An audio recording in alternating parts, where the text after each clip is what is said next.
एक second please, एक second please, एक सेकंड प्लीज, एक प्लीज प्लीज प्लीज माननीय सदस्य, प्लीज प्लीज प्लीज चुप। माननीय सदस्यगण, एक minute please, please sit down, please sit down, please sit down. Control मेरे पास है, प्लीज सिट डाउन, प्लीज। एक मिनट, एक मिनट। माननीय सदस्यगण, एक minute please, please please please please please. माननीय सदस्य, मैं एक विषय मैं बता रहा हूं आपको, एक मिनट बता रहा हूं, एक मिनट बता रहा हूं मैं। माननीय सदस्यगण, चलिए। माननीय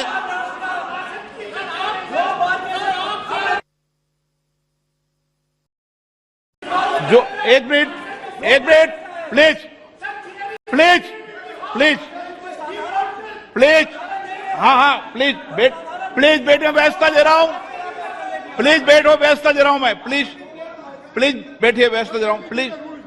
माननीय सदस्यगण, जो कुछ भी टेक्निकल चूक हुई है मैं उसकी जांच कराऊंगा। इसमें point okay, please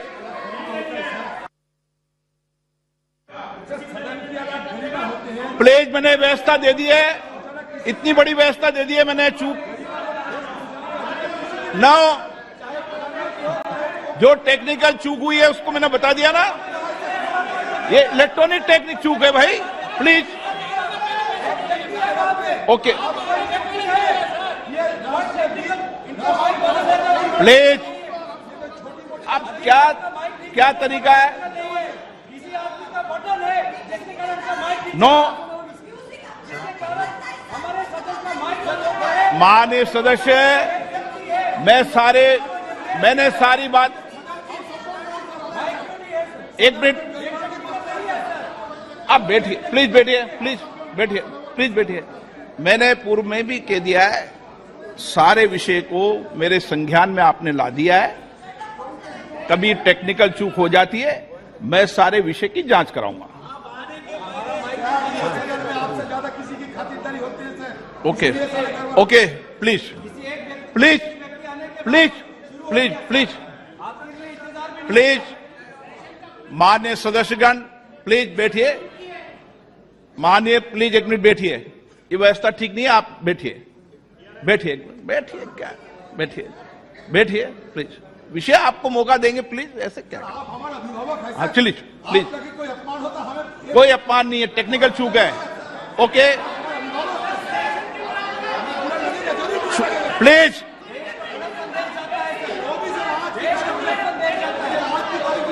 please please. आप सदन के नेता ऐसे मत करिए, मैंने इतनी व्यवस्था दे दी, प्लीज प्लीज प्लीज। माननीय सदस्यगण, नई दिल्ली में G20 शिखर सम्मेलन के सफल आयोजन के लिए पूरे देश को बधाई देते हुए मुझे बेहद खुशी है भरी है।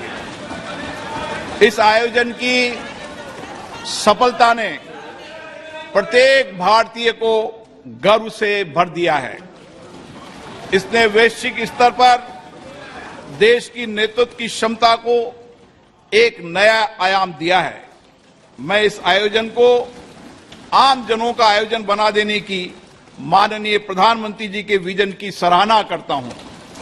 भारत के सभी राज्यों और केंद्र शासित प्रदेशों के 60 शहरों में 200 से अधिक बैठकें हुई है, जो अभूतपूर्व है। दुनिया भर से आए 42 प्रतिनिधि मंडलों के साथ G20 नई दिल्ली लीडर समिट अपने आकार भव्यता और प्रभाव में अभूतपूर्व था।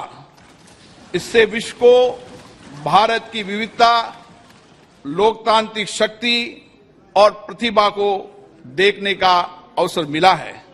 भारत की G20 की अध्यक्षता समावेशी, आकांक्षी, कार्य उन्मुख, निर्णायक और जन केंद्रित रही है। G20 नेताओं के शिखर सम्मेलन में लिए गए निर्णय परिवर्तनकारी हैं और ये आने वाले दशकों में वैश्विक व्यवस्था को नया रूप देने में सहायक होंगे। माननीय प्रधानमंत्री जी के विजन और मार्गदर्शन में G20 नई दिल्ली लीडर्स समिट घोषणा पत्र को सर्वसम्मति से अपनाया गया और संवेदनशील मुद्दों पर भी सबकी सहमति बनी। विश्व स्तर पर यह स्वीकार किया गया है कि भारत के नेतृत्व एवं सक्रिय प्रयासों के कारण वैश्विक उत्तर दक्षिण के बीच दूरी के पाटने और पूर्व पश्चिम ध्रुवीकरण को नियंत्रित करने में सफलता मिली है। ये विश्व में भारत के ऊंचे कद और बढ़ती प्रतिष्ठा तथा इस सरकार द्वारा पिछले 9 वर्षों में किए गए कार्यों को दर्शाता है। माननीय प्रधानमंत्री जी के नेतृत्व में भारत को जो वैश्विक सद्भावना प्राप्त हुए, ये उसी का प्रमाण है। ये इस बात की भी स्वीकृति है कि कई प्रकार के विभाजनों से ग्रस्त विश्व में भारत शांति और संयम की आवाज है। भारत की अध्यक्षता में ग्लोबल साउथ की आवाज को G20 की चर्चा के केंद्र में लाने में महत्वपूर्ण भूमिका निभाई है। अपनी अध्यक्षता की शुरुआत में भारत ने जनवरी 2023 में voice of the global south शिखर सम्मेलन की मेजबानी की, जिसमें 125 देशों के नेतृत्व ने भाग लिया।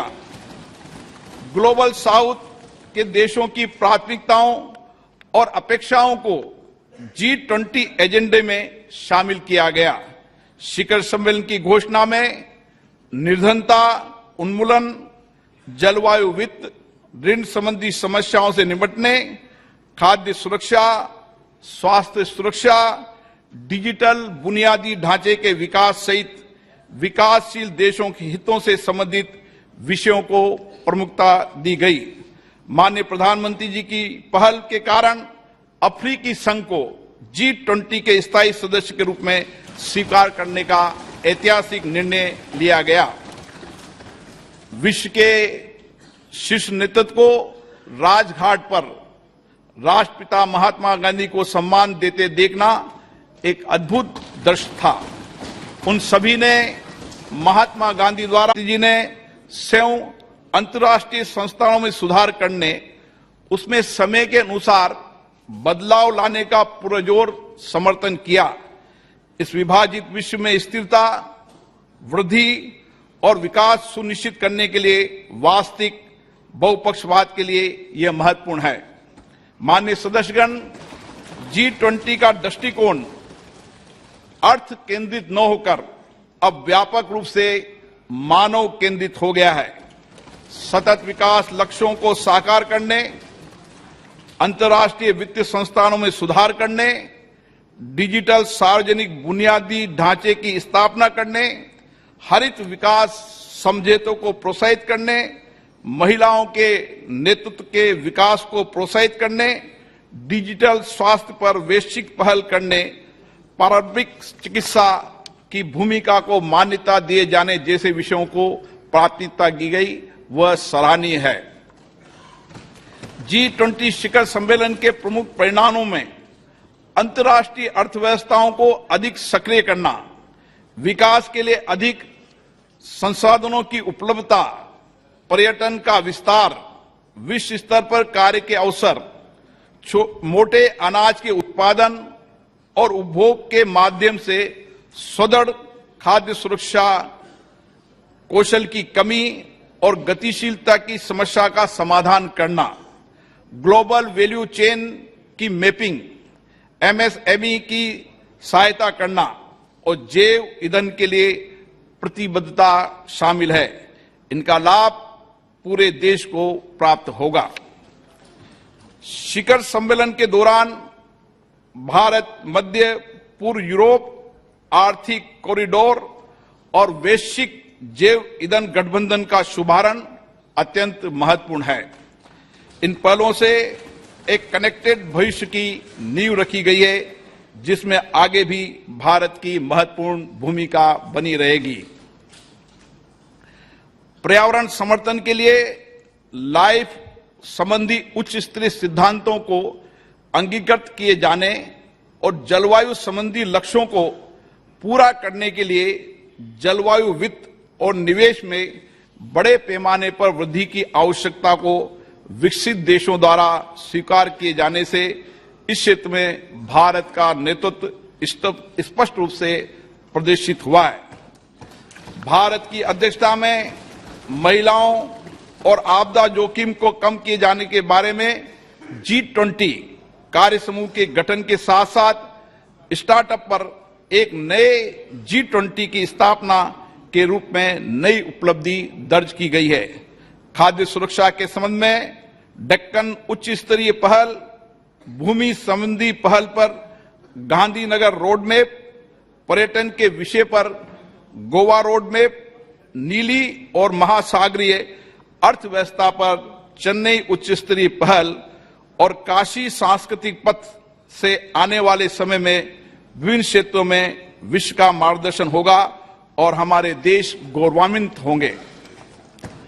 अगले माह हमारी संसद को हमारे G20 अध्यक्षता के क्रम में पार्लियामेंट P20 फोरम की मेजबानी करने का सम्मान मिलेगा। मैं इस प्रतिष्ठित सभा के प्रत्येक मान्य सदस्यों से अनुरोध करता हूं कि वे लोकतंत्र की जननी भारत की भूमि पर पूरे विश्व का स्वागत करने और वसुदेव कुटुंबकम, एक पृथ्वी एक परिवार एक भविष्य के मिशन को आगे बढ़ाने में शामिल हो। मुझे विश्वास है ये सभा इस ऐतिहासिक उपलब्धि पर माननीय प्रधानमंत्री जी के नेतृत्व की सराहना करने, भारत के लोगों को उत्साह बढ़ाने और सभी संगठनों और व्यक्तियों के योगदान को सराहना करने में मेरा साथ देगी। श्री सुनील कुमार सिंह,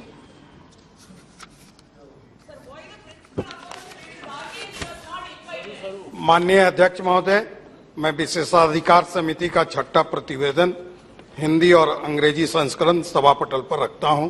धन्यवाद। माननीय सदस्यगण, हमारा ये संसद भवन स्वतंत्रता प्राप्ति की ऐतिहासिक घड़ी से लेकर भारत के संविधान निर्माण की संपूर्ण प्रक्रिया और इसके साथ ही हमारे आधुनिक राष्ट्र की गौरवशाली लोकतांत्रिक यात्रा का साक्षी रहा है। स्वतंत्र भारत की प्रथम लोकसभा के अध्यक्ष श्री गणेश वासुदेव मावलंकर जी ने 15 मई 1952 को अपना पदभार ग्रहण किया था। देश की सर्वोच्च लोकतांत्रिक संस्था के प्रथम अध्यक्ष के रूप में उन्होंने नियम समिति, विशेषाधिकार समिति, कार्य मंत्रणा समिति सहित कई अन्य संसदीय समितियों की स्थापना की और सदन के अंदर उच्चतम परंपराओं की नींव रखी। इस सदन में अभी तक मेरे पूर्व 16 माननीय सदस्य अध्यक्ष सदन के आसन पर विराजमान हुए और उन सभी ने श्रेष्ठ परंपराएं स्थापित की है। माननीय सदस्यगण, इस कक्ष के माध्यम से अब तक 15 माननीय प्रधानमंत्रियों का नेतृत्व प्राप्त हुआ। उन सभी ने अपने विचारों और कार्यों से देश की दशा और दिशा तय की है। माननीय सदस्यगण, ये सदन संवाद संस्कृति का जीवंत प्रतीक रहा है। विभिन्न दलों के बीच सहमति असहमति के बीच पिछले 75 वर्षों में देश हित में सामूहिकता से निर्णय लिए गए। संसदीय विचार विमर्श की पद्धति से देश की जनता के जीवन में सामाजिक आर्थिक बदलाव के लिए कानून बनाए गए। आपदा और संकट के समय सदन ने एकजुटता और प्रतिबद्धता से उसका सामना किया। आज इस कक्ष में कार्रवाई का अंतिम दिन है। हमारे देश की लोकतांत्रिक यात्रा में इस भवन का योगदान अतुलनीय है। आज के बाद सदन की कार्रवाई नए भवन में संचालित होगी। हम नए भवन में नई आशाओं, नई उम्मीदों के साथ प्रवेश करेंगे। मुझे विश्वास है कि हमारी संसद के नए भवन में हमारा लोकतंत्र नई ऊंचाइयों को प्राप्त करेगा। मैं माननीय प्रधानमंत्री जी से आग्रह करूंगा कि वह अपने विचार को व्यक्त करें।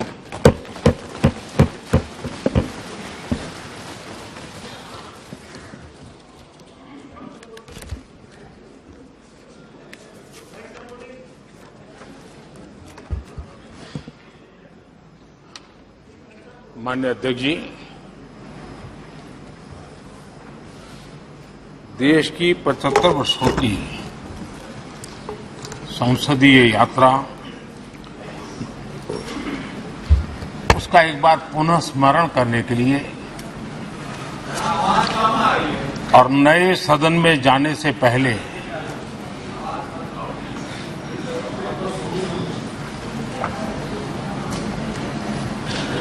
उन प्रेरक पलों को, इतिहास की महत्वपूर्ण घड़ी को स्मरण करते हुए आगे बढ़ने का ये अवसर है। हम सब इस ऐतिहासिक भवन से विदा ले रहे हैं। आजादी के पहले ये सदन इंपीरियल लेजिस्लेटिव काउंसिल का स्थान हुआ करता था। आजादी के बाद ये संसद भवन के रूप में उसको पहचान मिली। ये सही है, इस इमारत के निर्माण करने का निर्णय विदेशी शासकों का था, लेकिन ये बात हम न कभी भूल सकते हैं और हम गर्व से कह सकते हैं कि इस भवन के निर्माण में पसीना मेरे देशवासियों का लगा था, परिश्रम मेरे देशवासियों का लगा था और पैसे भी मेरे देश के लोगों के।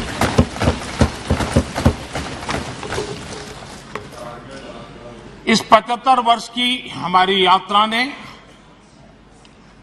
अनेक लोकतांत्रिक परंपराओं और प्रक्रियाओं का उत्तम से उत्तम सृजन किया है और इस सदन में रहे हुए सबने उसमें सक्रियता से योगदान भी दिया है और साक्षी भाव से उसको देखा भी है। हम भले नए भवन में जाएंगे, लेकिन पुराना भवन भी, ये भवन भी आने वाली पीढ़ियों को हमेशा हमेशा प्रेरणा देता रहेगा।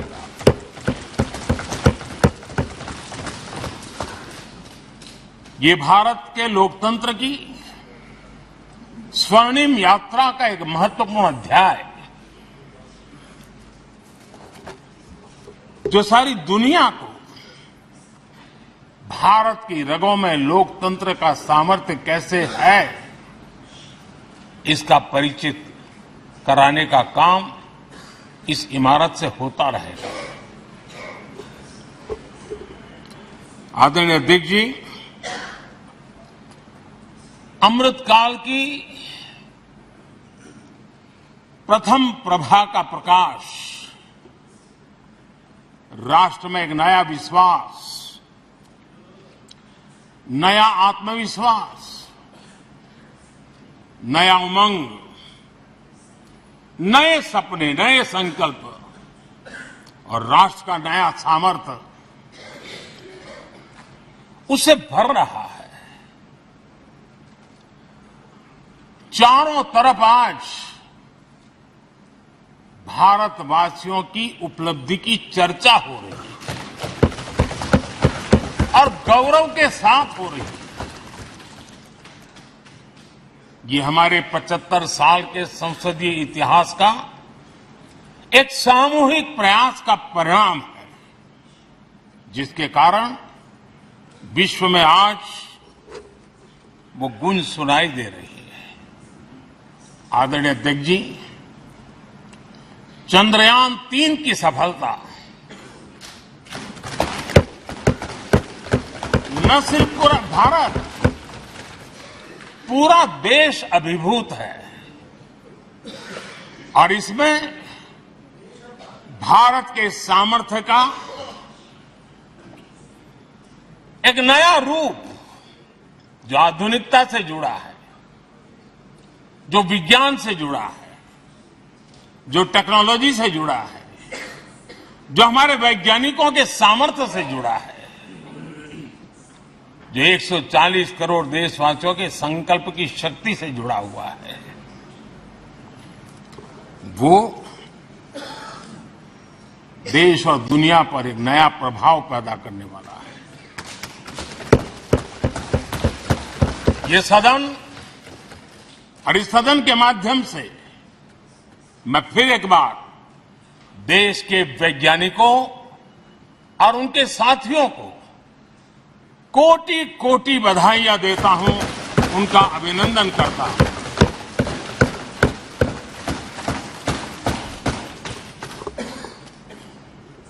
आदरणीय अध्यक्ष जी, ये सदन ने भूतकाल में जब नेम की समिट हुई थी, सर्वसम्मति से प्रस्ताव पारित करके देश के इस प्रयास को सराहा था। आज G20 की सफलता को भी आपने सर्वसम्मति से सराहा है। मैं मानता हूं देशवासियों का आपने गौरव बढ़ाया है, मैं आपका आभार व्यक्त करता हूं। G20 की सफलता 140 करोड़ देशवासियों की है। ये भारत की सफलता है, किसी व्यक्ति की सफलता नहीं है, किसी दल की सफलता नहीं है। भारत के फेडरल स्ट्रक्चर ने, भारत की विविधता ने 60 स्थानों पर 200 से अधिक समिट और उसकी मेजबानी हिंदुस्तान के अलग अलग रंग रूप में देश की अलग अलग सरकारों ने बड़े आन बान शान से की और ये प्रभाव पूरे विश्व भर के मन पर पड़ा हुआ है। ये हम सबके सेलिब्रेट करने वाला विषय है, देश के गौरवगान को बढ़ाने वाला है। और जैसा आपने उल्लेख किया, भारत इस बात के लिए गर्व करेगा, जब भारत अध्यक्ष रहा उस समय अफ्रीकन यूनियन इसका सदस्य बना।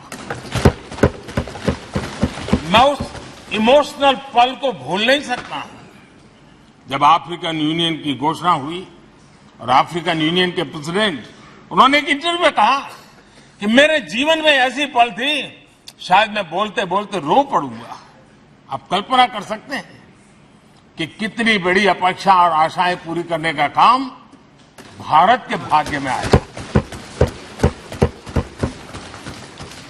आदरणीय अध्यक्ष जी, भारत के प्रति शक करने का एक स्वभाव कई लोगों का बना हुआ है और जब आजादी मिली तब से चल रहा है।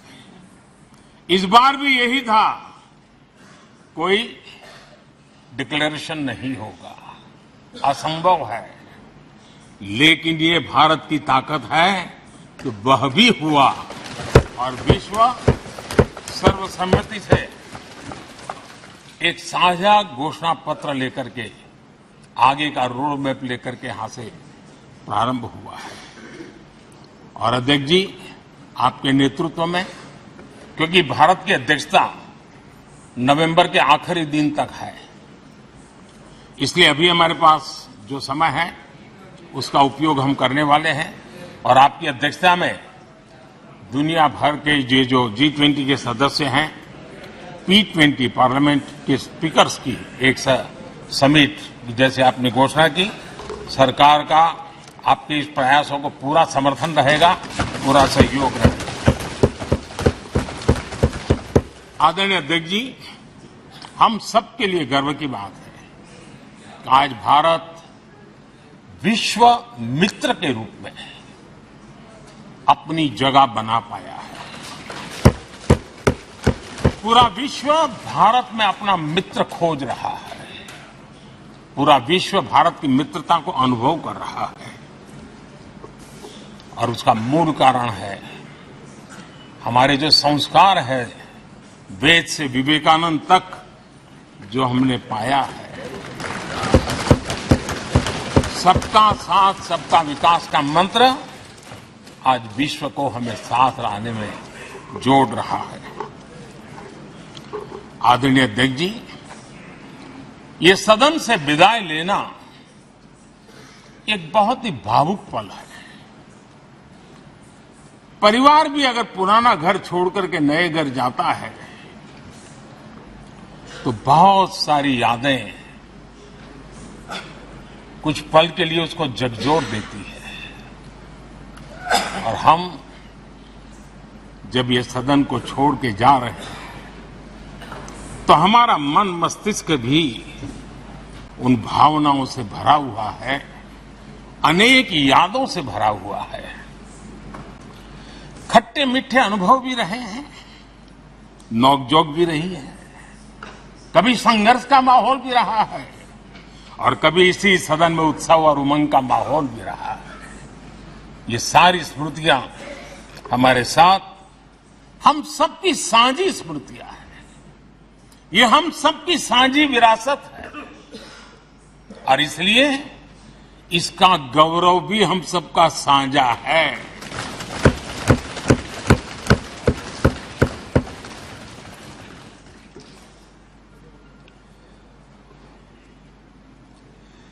आजाद भारत के नवनिर्माण से जुड़ी हुई अनेक घटनाएं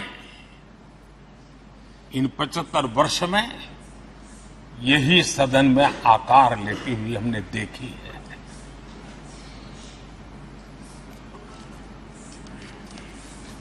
आज हम जब इस सदन को छोड़ करके नए सदन की ओर प्रस्थान करने वाले हैं,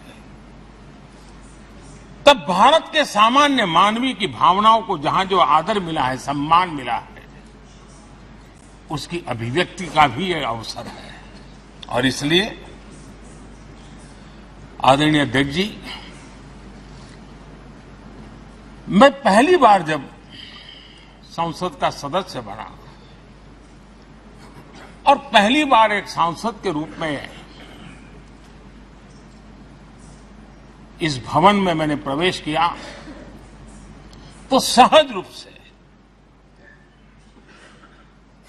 मैंने इस संसद भवन के दौर पक्ति पर अपना शीश झुका करके इस लोकतंत्र के मंदिर को श्रद्धा भाव से नमन करते हुए मैंने पैर रखा था। वो पल मेरे लिए भावनाओं से भरी हुई थी। मैं कल्पना नहीं कर सकता था, लेकिन भारत के लोकतंत्र की ताकत है, भारत के सामान्य मानवीय की लोकतंत्र के प्रति श्रद्धा का प्रतिबिंब है कि रेलवे प्लेटफॉर्म पर गुजारा करने वाला एक गरीब परिवार का बच्चा पार्लियामेंट पहुंच गया।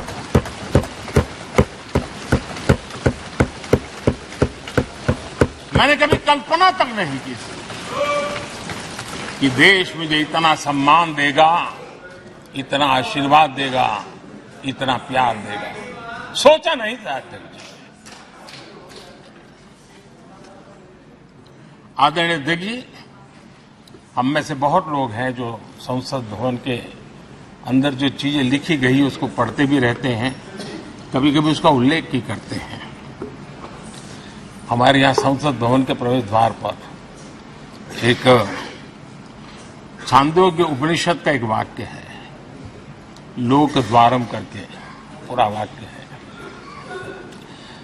उसका मतलब ये होता है कि जनता के लिए दरवाजे खोलिए और देखिए कि कैसे वो अपने अधिकारों को प्राप्त करती है।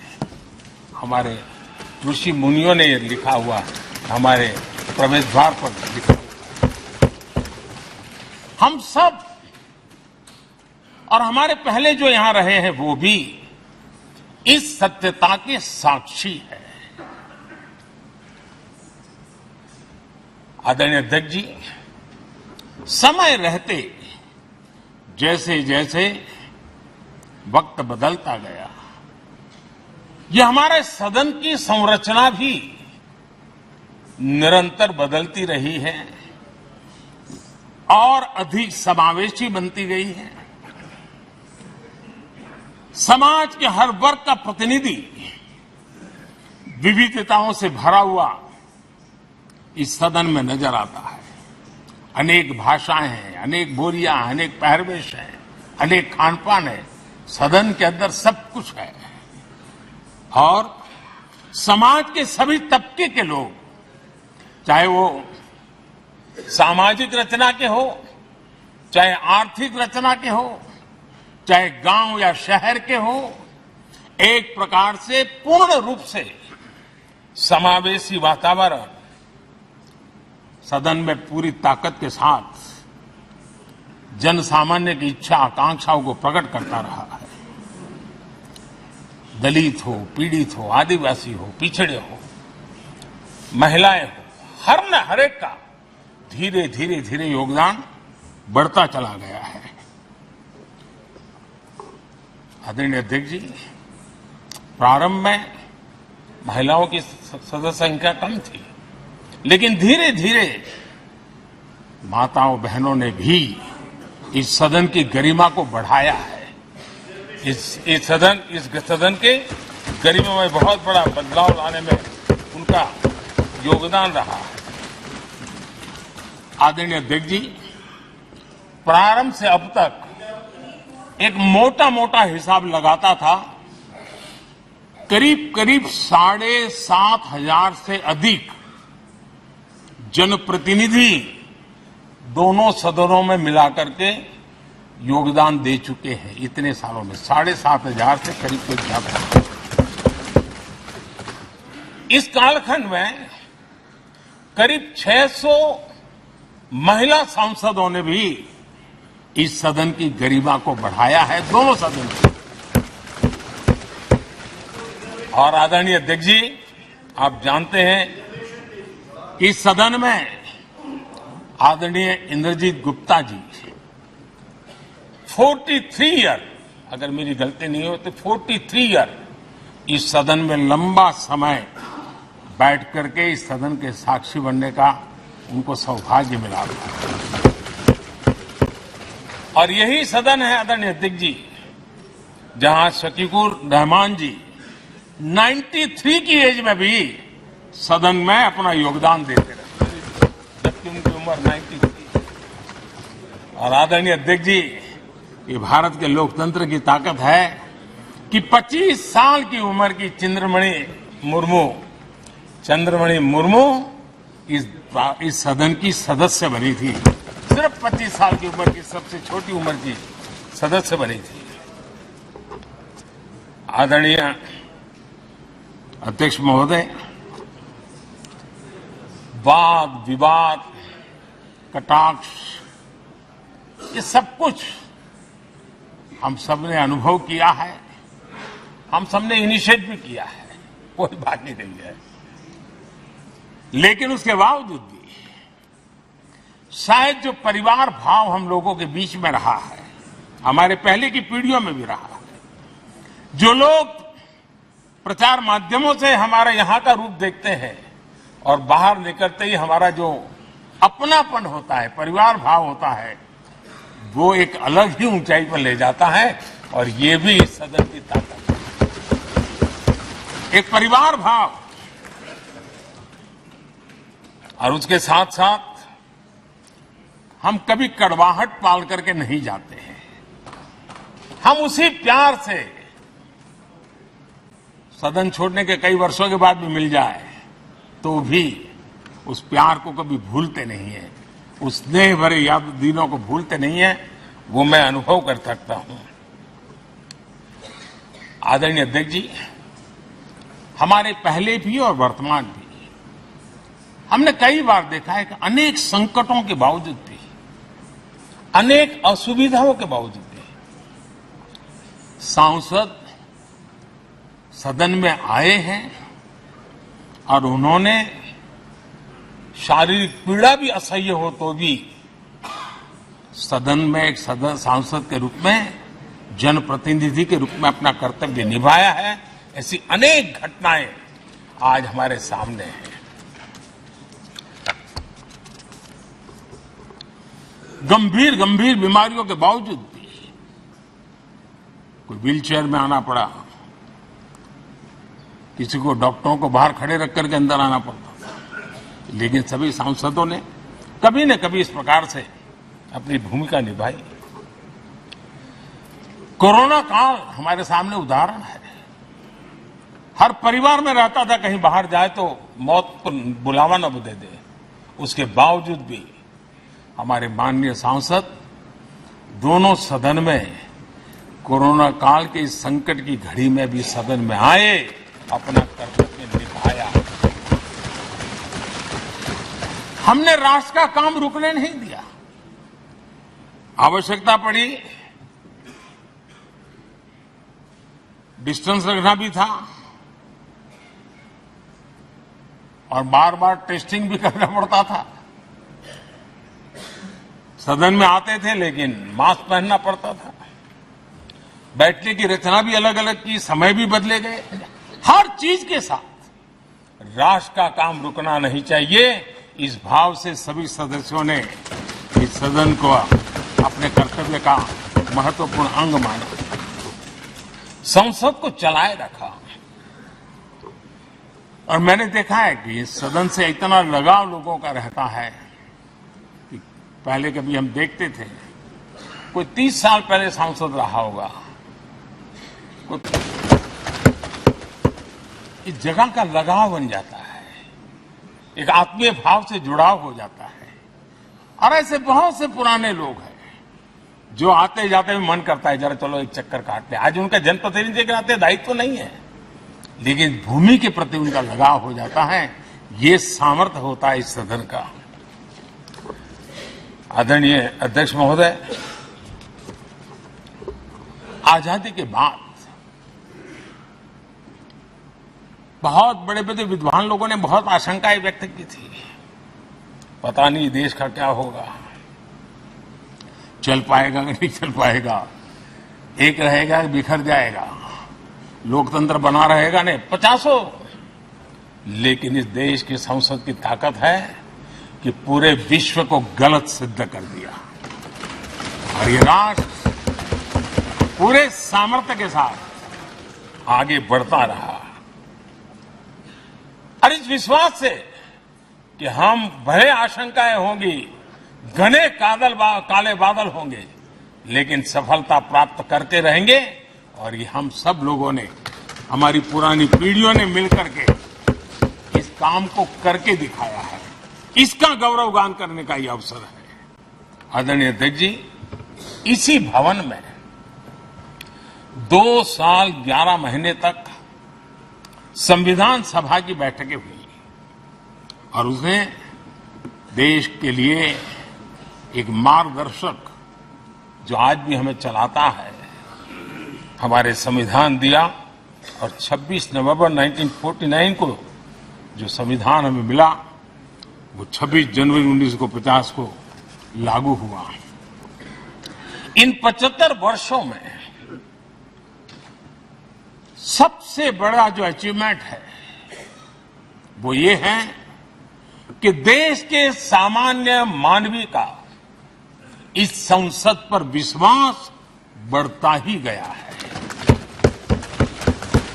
और लोकतंत्र की सबसे बड़ी ताकत यही है कि इस महान संस्था के प्रति, इस महान इंस्टीट्यूशन के प्रति, इस व्यवस्था के प्रति उनका विश्वास अटूट रहे, विश्वास उनका बना रहे। इन 75 वर्षों में हमारी संसद ने जन भावनाओं की अभिव्यक्ति का भवन भी बना दिया। यहां जन भावनाओं की पुरजोश अभिव्यक्ति और हम देखते हैं राजेंद्र बाबू से लेकर डॉक्टर कलाम, रामनाथ कोविंद और अभी द्रौपदी मुर्मू जी, इन सब के संबोधन का लाभ हमारे सदनों को मिला है, उनका मार्गदर्शन मिला है। आदरणीय अध्यक्ष जी, पंडित नेहरू जी, शास्त्री जी, वहां से लेकर के अटल जी, मनमोहन सिंह जी तक एक बहुत बड़ी श्रृंखला जिसने इस सदन का नेतृत्व किया है और सदन के माध्यम से देश को दिशा दी है, देश को नए रंग रूप में ढालने के लिए उन्होंने परिश्रम किया है, पुरुषार्थ किया है। आज उन सबका गौरवगान करने का भी अवसर है। आदरणीय अध्यक्ष जी, सरदार वल्लभ भाई पटेल, लोहिया जी, चंद्रशेखर जी, आडवाणी जी, न जाने अनगिनत नाम जिन्होंने हमारे इस सदन को समृद्ध करने में, चर्चाओं को समृद्ध करने के लिए, देश के सामान्य से सामान्य व्यक्ति की आवाज को ताकत देने का काम इस सदन में किया है। विश्व के भी अनेक राष्ट्राध्यक्षों ने हमारे इन सदनों को संबोधित करने का भी अवसर आए हैं और उनकी बातों में भी भारत के लोकतंत्र के प्रति आदर का भाव व्यक्त हुआ है। आदरणीय अध्यक्ष जी, उमंग उत्साह के पल के बीच भी कभी सदन की आंख से आंसू भी बहे। ये सदन दर्द से भर गया जब देश को 3 अपने प्रधानमंत्री उनको अपने कार्यकाल में ही खोने की नौबत आई, नेहरू जी, शास्त्री जी और इंदिरा जी। तब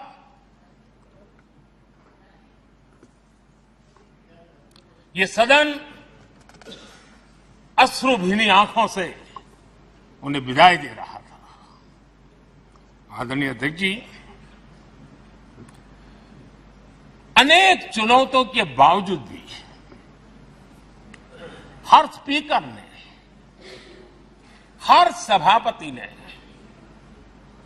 बेहतरीन तरीके से दोनों सदनों को सुचारू रूप से चलाया है और अपने कार्यकाल में उन्होंने जो निर्णय किए वो निर्णय मावलंकर जी से काल से शुरू हुए हो या सुमित्रा जी के कालखंड के हो या बिरला जी के, आज भी उन निर्णयों को रेफरेंस पॉइंट माना जाता है। ये काम हमारे करीब 17 स्पीकर और उसमें 2 हमारी महिला स्पीकर ने भी, और मावलंकर जी से लेकर के सुमित्रा ताई तक और बिरला जी का मार्गदर्शन आज भी हमें मिल रहा है।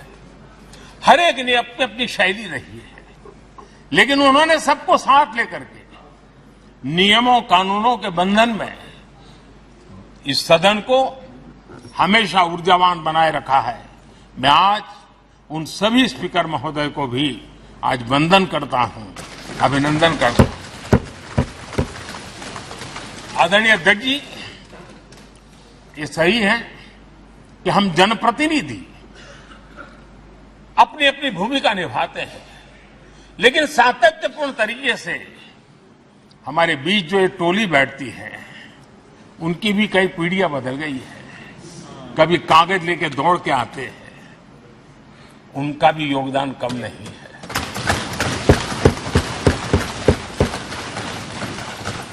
हमें कागज पत्र पहुंचाने के लिए दौड़ते हैं, सदन में कोई गलती न हो जाए, उसके निर्णय में कोई गलत न हो जाए, उसके लिए वो चौकन्ने रहते हैं।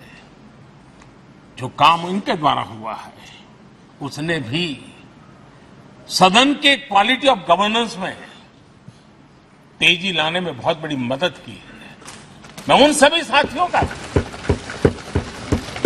और इनके पूर्व में जो रहे हैं उनका भी हृदय से अभिनंदन करता हूं। इतना ही नहीं, सदन मतलब ये खंड ही नहीं है, इस पूरे परिसर में अनेक लोगों ने, किसी ने हमें चाय पिलाई होगी, किसी ने पानी पिलाया होगा, किसी ने रात रात चली हुई सदन को किसी को भूखा पेट रहने नहीं दिया होगा। कई प्रकार की सेवाएं की होगी। किसी ने माली ने इसके बाहर के एनवायरमेंट को संभाला होगा, किसी ने इसकी सफाई की होगी। न जाने कितने ही अनगिनत लोग होंगे जिन्होंने हम सब अच्छे ढंग से काम कर सके, और यहां जो काम हो वो काम देश को आगे बढ़ाने के लिए अधिक से अधिक तेजी से हो, उसके लिए जो माहौल बनाना, व्यवस्था बनाना, उसके लिए जिसने योगदान दिया है, मेरी तरफ से भी और इस सदन की तरफ से भी मैं उनका विशेष रूप से नमन करता हूं।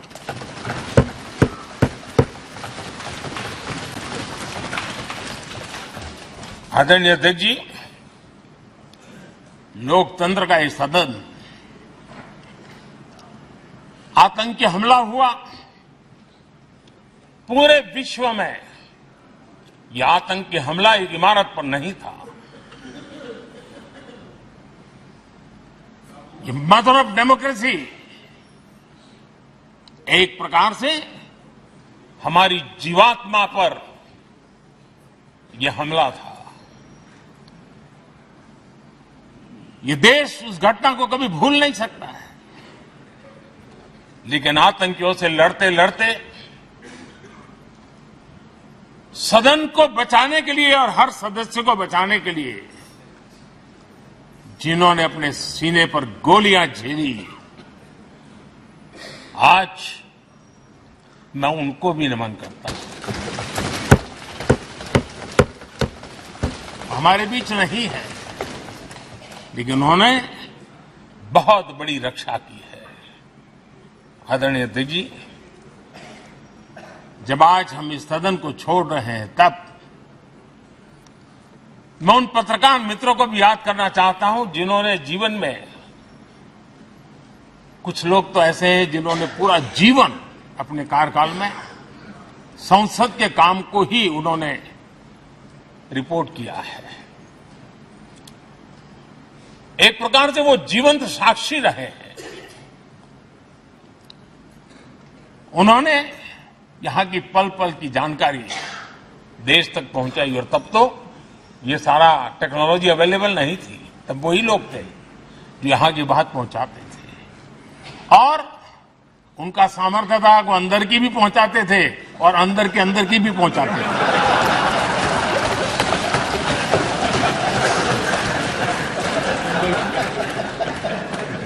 और मैंने देखा कि ऐसे पत्रकारिता जिन्होंने संसद को कवर किया, शायद उनके नाम जाने नहीं जाते होंगे, लेकिन इनके काम को कोई भूल नहीं सकता है। और खबरों को लिए नहीं, भारत की इस विकास यात्रा को संसद भवन से समझने के लिए उन्होंने अपनी शक्ति खपा दी थी।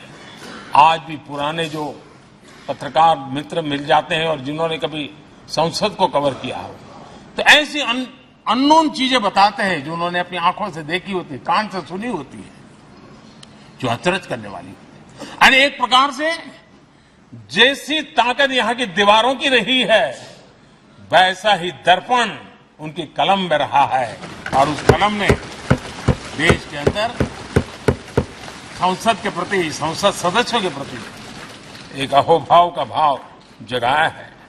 मैं आज, कई पत्रकार बंधु होंगे जो रहे नहीं होंगे, लेकिन मेरे लिए जैसा ये सदन छोड़ना भावुक पल है, मैं पक्का मानता हूं इन पत्रकार बंधुओं के लिए भी ये सदन छोड़ना उतना ही भावुक पल होगा, क्योंकि इनका लगाव हमसे भी ज्यादा रहे हैं। कुछ तो पत्रकार ऐसे होंगे जो हम लोगों के टर्म से भी समय है उन्होंने काम किया होगा। आज उनके उस महत्वपूर्ण लोकतंत्र की ताकत बनने के लिए योगदान देने के लिए भी याद करने का अवसर है। आदरणीय अध्यक्ष जी, जब हम सदन के अंदर आते हैं, हमारे यहां नाद ब्रह्म की कल्पना है। हमारे शास्त्रों में माना गया है किसी एक स्थान पर अनेक बार एक ही लय में उच्चारण होता है तो वो तपोस्थली बन जाता है, उसके एक पॉजिटिव वाइब होते हैं। नाद की एक ताकत होती है जो स्थान को सिद्धि स्थान में परिवर्तित कर देती है। मैं मानता हूं ये सदन भी उस 7,500 जनप्रतिनिधियों के द्वारा बार बार जो शब्द गूंजे हैं, जो वाणी यहां गूंजी है, उसने इस सदन में हम बैठकर आगे चर्चा करें या ना करें, लेकिन इसकी गूंज इसे तीर्थ क्षेत्र बना देती है।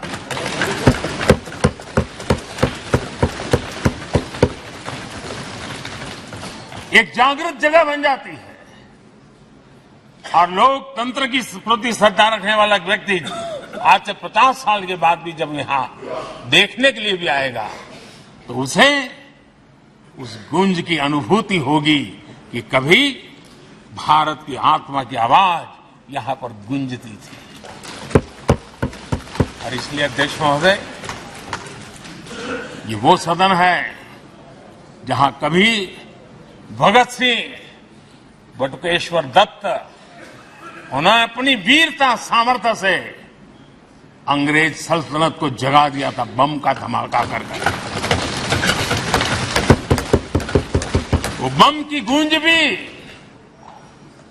जो देश का भला चाहते हैं उनको कभी सोने नहीं देती। आदरणीय अध्यक्ष जी, ये वो सदन है जहां पंडित जी को इसलिए भी याद किएगा, अनेक बातों के लिए याद करेगा, लेकिन हम जरूर याद करेंगे इसी सदन में पंडित नेहरू का at the stroke of midnight की गूंज हम सबको प्रेरित करती रहेगी। और इसी सदन में अटल जी ने कहा था, वो शब्द आज भी गूंज रहे हैं इस सदन में, सरकारें आएगी जाएगी, पार्टियां बनेगी बिगड़ेगी, लेकिन ये देश रहना चाहिए।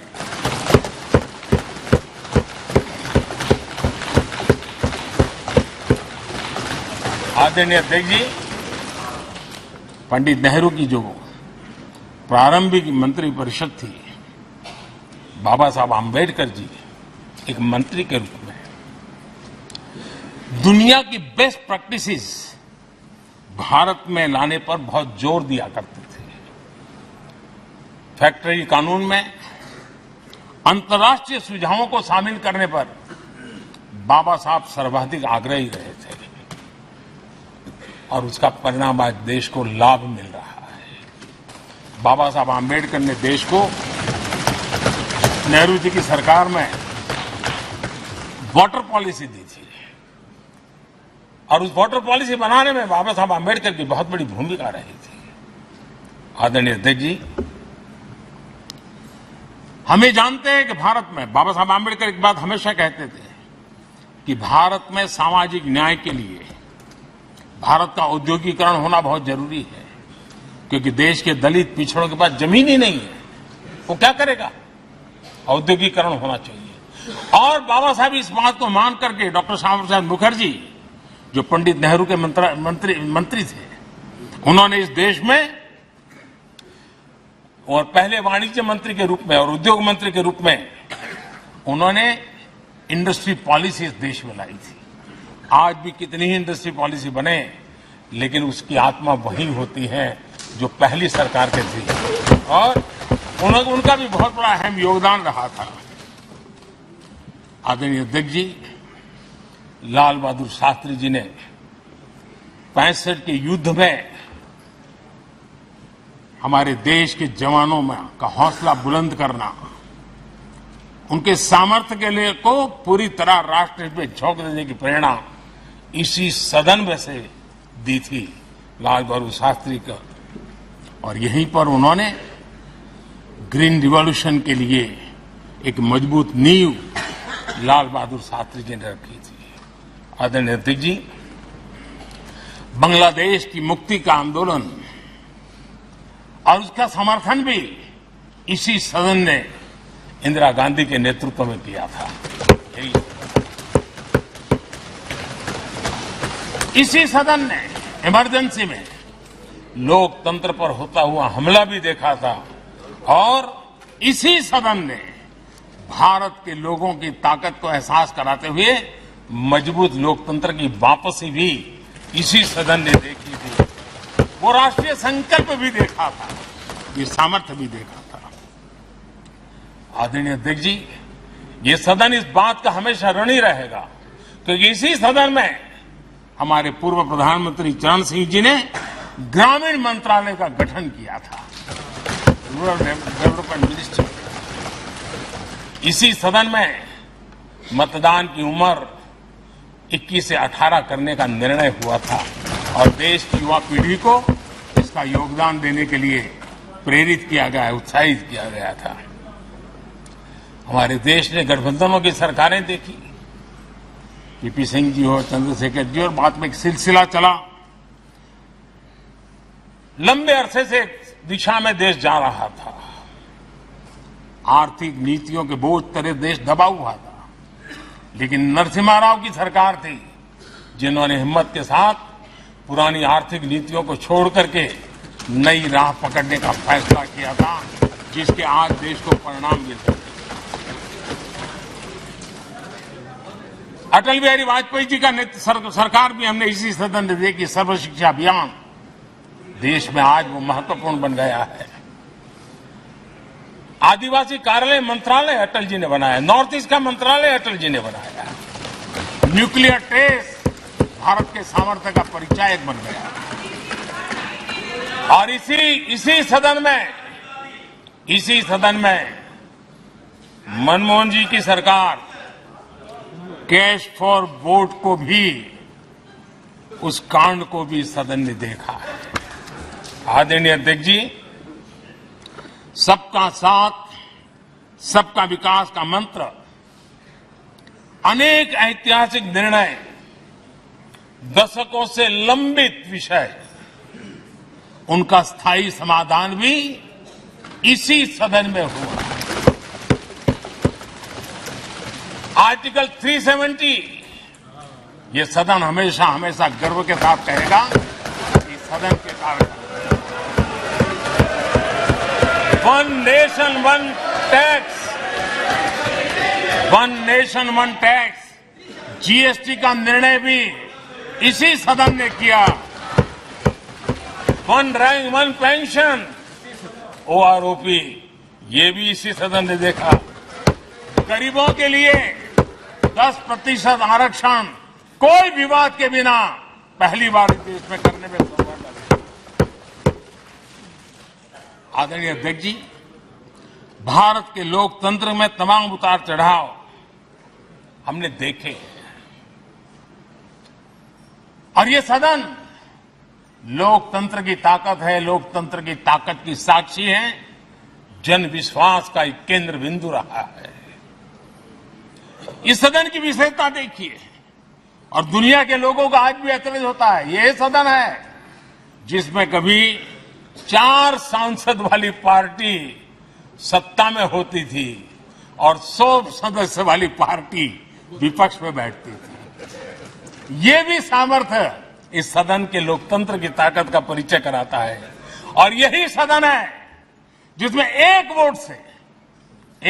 वोट से अटल जी की सरकार गई थी और लोकतंत्र की गरिमा को बढ़ाया था, ये भी इसी सदन में हुआ। आज अनेक छोटी छोटी रीजनल पार्टियों का प्रतिनिधित्व हमारे देश की विविधता को, हमारे देश के एस्पिरेशंस का एक प्रकार से वो आकर्षक केंद्र बिंदु बना है।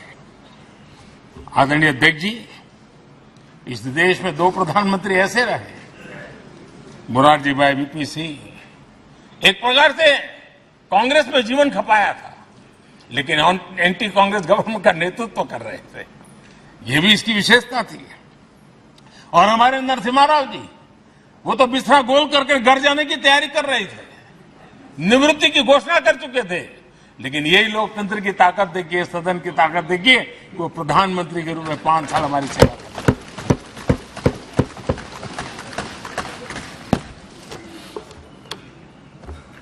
आदरणीय अध्यक्ष जी, सबकी सहमति से कठिन कार्य होते हुए हमने देखे हैं। 2000 की साल थी, अटल जी की सरकार थी। इसी सदन ने 3 राज्यों का गठन सर्व स्वीकृति से किया और बड़े उमंग उत्साह से किया।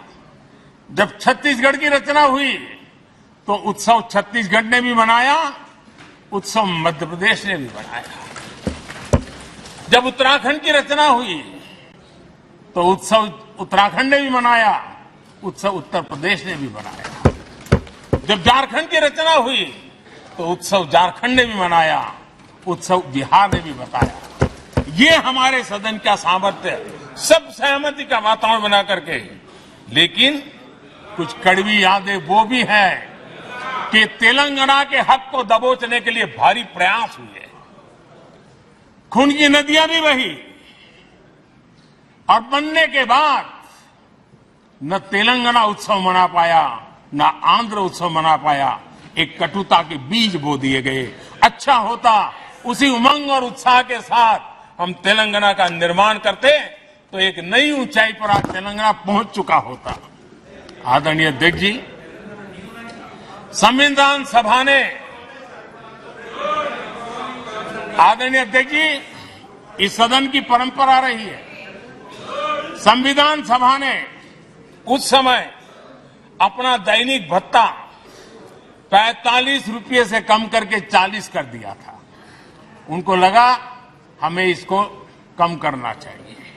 आदरणीय अध्यक्ष जी, यही सदन है कैंटीन में मिलने वाली सब्सिडी, जो बहुत कम पैसे में खाना मिलता था, इसी सदस्यों ने उस सब्सिडी को भी खत्म कर दिया और पूरा पैसा देकर के अब कैंटीन में खाते हैं।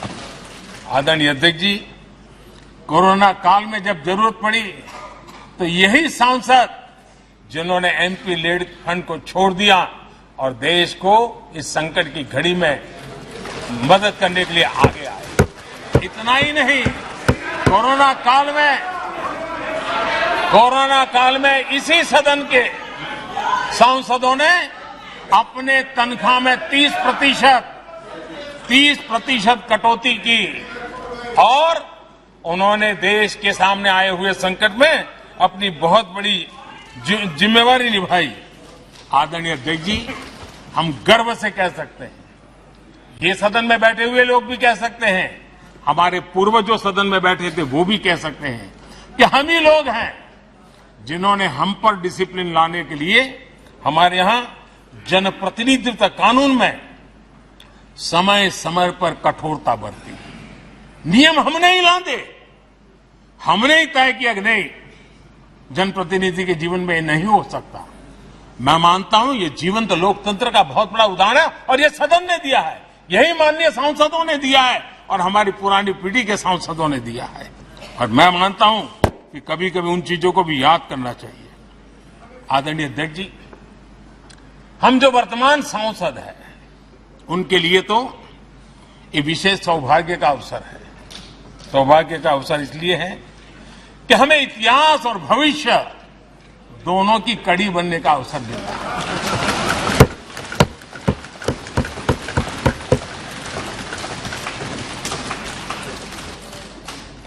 कल और आज से जुड़ने का हमें अवसर मिल रहा है और आने वाली कल निर्माण करने का एक नया विश्वास, नया उमंग, नए उत्साह के साथ हम यहां से विदाई लेने वाले हैं।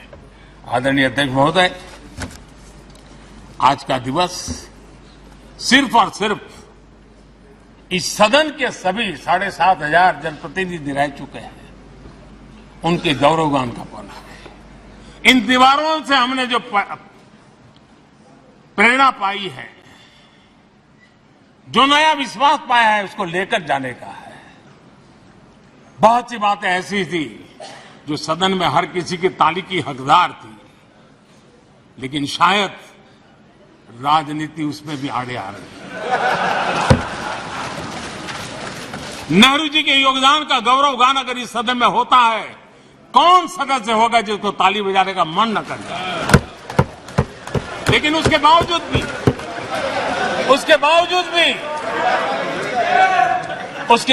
भी देश के लोकतंत्र के लिए बहुत जरूरी है हम सब ने अपने यहां सोच लें। आदरणीय अध्यक्ष जी, मुझे पूरा विश्वास है कि आपके मार्गदर्शन में और इस अनुभवी माननीय सांसदों के सामर्थ्य से हम नई संसद में जब जाएंगे तो नए विश्वास के साथ जाएंगे। मैं फिर एक बार, आज पूरा दिवस आपने इन पुरानी स्मृतियों को ताजा करने के लिए दिया, एक अच्छे वातावरण में सबको याद करने का मौका दिया। इसके लिए मैं आप सबका, आपका हृदय से आभार व्यक्त करता हूं और मैं सभी सदस्यों से आग्रह करूंगा कि अपने जीवन की ऐसी मधुर यादों को यहां हम जरूर व्यक्त करें, ताकि देश तक पहुंचे कि सचमुच में ये हमारा सदन, ये हमारे जनप्रतिनिधियों की गतिविधि सच्चे अर्थ में देश को समर्पित है, इसका भाव लोगों के तक पहुंचे। इसी एक अपेक्षा के साथ मैं फिर एक बार इस धरती को प्रणाम करता हूं, इस सदन को प्रणाम करता हूं, भारत के मंदिरों से बनी हुई हर एक दीवार के हर एक ईंटे को प्रणाम करता हूं और पिछले 75 साल में भारत के लोकतंत्र को नया सामर्थ्य शक्ति देने वाले हर गुंज को, उस नाद ब्रह्म को नमन करते हुए मेरी वाणी को विराम कर देता हूं। बहुत बहुत धन्यवाद।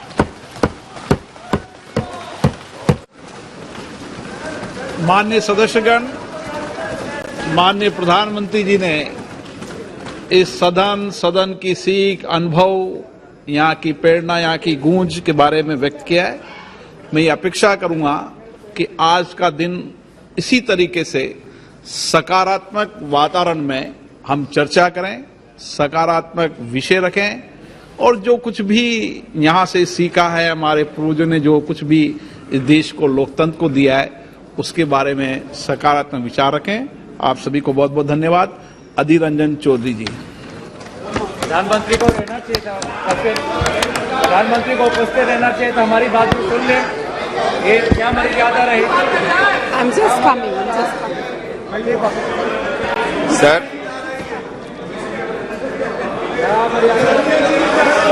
ये हमारे ये उनका बैग यहीं पे है, उनका बैग यहीं पे है, उनका बैग यहीं पे, ये देखिए बैग, आपके बैग यहीं पे, आप तो चले नहीं गए, आप तो चले नहीं गए, आ रहे बाप रे, चिंता नहीं आ रही है, आपके कहाँ गए?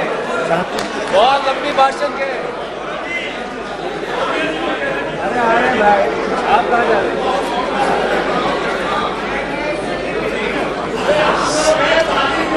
Sir,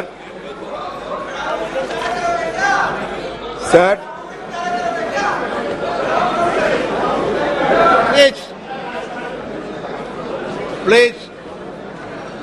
Sir, I must appreciate your endeavor for offering this opportunity to ventilate our views on the constitutional दिवस, संविधान दिवस। लेकिन बात यह सर, कहे तो जाते हैं 75 साल, लेकिन जब तक मेरा जानकारी है, सबसे पहले जो कॉन्स्टिट्यूशन असेंबली की सभा हुई थी वो 1946 में, और 1949 26 नवंबर में ये अडॉप्ट हुई थी, और 1950 26 जनवरी ये चालू हुई थी हमारे संविधान इस देश में। लेकिन आप कहां से 75 साल के अमृतकाल ये लाया गया, ये मुझे समझ में नहीं आते हैं। सर, सही मायनों में जब ये सदन ये खबर मिल रही है कि आज ये सदन की अंतिम दिवस है, तो सही महीनों में भावुक तो होना स्वाभाविक है।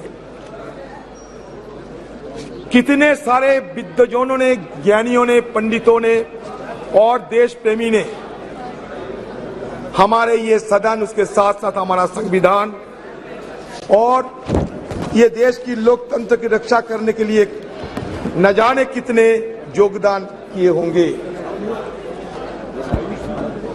बहुत सारे हमारे पूर्वजों ने ये दुनिया छोड़ के चले गए, उनका याद हम करते रहेंगे। जिंदगी में ये सदन जरूर कहेगी कि जिंदगी में कितने दोस्त आए और कितने बिखर गए। किसी ने 2 रोज के लिए आए तो किसी ने चलते ही सांस भर लिए। माननीय सदस्य प्लीज सिट डाउन, प्लीज। माननीय सदस्य, नाम लेके पुकारूंगा, प्लीज बैठिए। माननीय सदस्य प्लीज बैठिए, बैठिए। सर कहे सर, जिंदगी में कितने दोस्त आए और कितने बिखर गए। किसी ने 2 रोज के लिए आए, किसी ने चलते ही सांस भर लिए। पर जिंदगी की दूसरा नाम है दरिया, वो तो बस बहते रहेंगे, चाहे रास्ते में फूल गिरे या पत्थर। उसी तरह हमारी ये सदन की कारवां ये भी चलते आ रहे हैं और आज भी ये चल रहे हैं। Sir, today I may come to that conclusion that this is the last day. Naturally, we are all present here to bid the adieu of our old building. Our magnificent building today singing a swan song, because tomorrow onward we will be shifting to a new parliamentary edifice. Sir, मैं शुरू में ये कहना चाहते हैं, मैं ज्यादा समय तो नहीं है हम लोगों के लिए, कि जब संसद में संविधान की चर्चा हो, लोकतंत्र की चर्चा हो, तो हमारे पंडित नेहरू जी और बाबा साहेब अम्बेडकर, नेहरू जी तो आर्किटेक्ट ऑफ मॉडर्न इंडिया कहते थे, बाबा साहेब अम्बेडकर को हम फादर ऑफ द कॉन्स्टिट्यूशन मान्यता देते हैं। अच्छा लगा कि आज नेहरू जी के बारे में हमें भी मौका मिलेगा ये सदन में बात रखने की। तो शुरुआत में मैं ये कहना चाहते हैं sir, architect of modern India Nehru had said parliamentary democracy demands many virtues. It demands, of course, ability. It demands a certain devotion to work, but it demands also a large measure of cooperation, of self-discipline, of restraint. We know very well that there are not many countries in the world where it functions successfully. I think it may be said without any partiality that it has functioned with large measure of success in the country. Why? Not so because we, the members of this house, are exemplars of wisdom, but I think because of the background of our country and because our people have the spirit of democracy in them. Jawaharlal Nehru detested cultism. He was humble in his submission to constitutional requirement. In an interview with Mr. P.K. Karanjia, he specifically mentioned, "You are wrong in using words like the Nehru epoch or Nehru policy." Though he enjoyed massive majority in the parliament, he was tireless in listening opposition voice and never mock, deflect, pontificate when answering questions asked of him. He never believed in steamrolling the opposition and given due respect to feeling and sentiments of the opposition member. It is significant to note that it was during his tenure the parliament ran smoothly. He was not only led the nation in a difficult situation, but he was the prime force and pioneer who has given a wonderful beginning of our parliamentary democracy by his immense contribution. Sir, मैं आपके संगन में लाना चाहते हैं. Even Speaker Bell would ring for Jawaharlal Nehru when he exceeded time limit while making his speeches in the parliament. It shows that no one was beyond parliament's prerogative, and that was Nehru's contribution. Analyzing Jawaharlal Nehru's contribution to the development of parliamentary democracy in India has become significant and mere relevant in the contemporary context, which forces us to recall the glorious beginning of our parliamentary democracy, where healthy debate and discussions were order of the day. Sir, अगर सदन में जवाहरलाल नेहरू की चर्चा ना होगी, तो it will be equivalent of the performance of Hamlet without the presence of Prince of Denmark. At the stroke of midnight hour, the iconic speech has delivered in the parliament still has been reverberating the entire precincts of this house. Sir, another one, most illustrious person, Baba Saheb Ambedkar. Sir, Baba Saheb Ambedkar, who is regarded as the father of our constitution, he suggested that political democracy cannot last unless there lies at the base of it social democracy. What does social democracy mean? It means a way of life which recognizes liberty, equality, and fraternity, which are not to be treated as a separate items in the Trinity. They form a union of Trinity in the sense that to divorce one from the other is to defeat the very purpose of democracy. Equality cannot be divorced from liberty. Liberty cannot be divorced from equality. And or equality and liberty can be divorced from fraternity. Now we need the mantra of Baba Saheb Ambedkar, the mantra of Jawaharlal Nehru and other stalwarts who have made this parliamentary democracy glorious for us to be remembered again and again. Sir, ये parliament में कभी भगत सिंह जी एक बम फेंका था, लेकिन किसी को आहत करने के लिए नहीं, ब्रिटिश सरकार को जगाने के लिए 1929 में। सर, ये सदन में हमला हुई थी 2001 साल में, आतंकवादी ने हमला किया था, हमारे वॉच एंड वार्ड और सारे लोग ये आतंकवादी हमला को रोके थे। आज हम सब के लिए हमारी तरफ से श्रद्धा अर्पण करना चाहते हैं। ये सदन के सारे मेंबरों के साथ साथ हमारे जितने स्टाफ है सर, ये मेहनत करते हुए आज इस सदन को इतना गरिमामय बनाया है।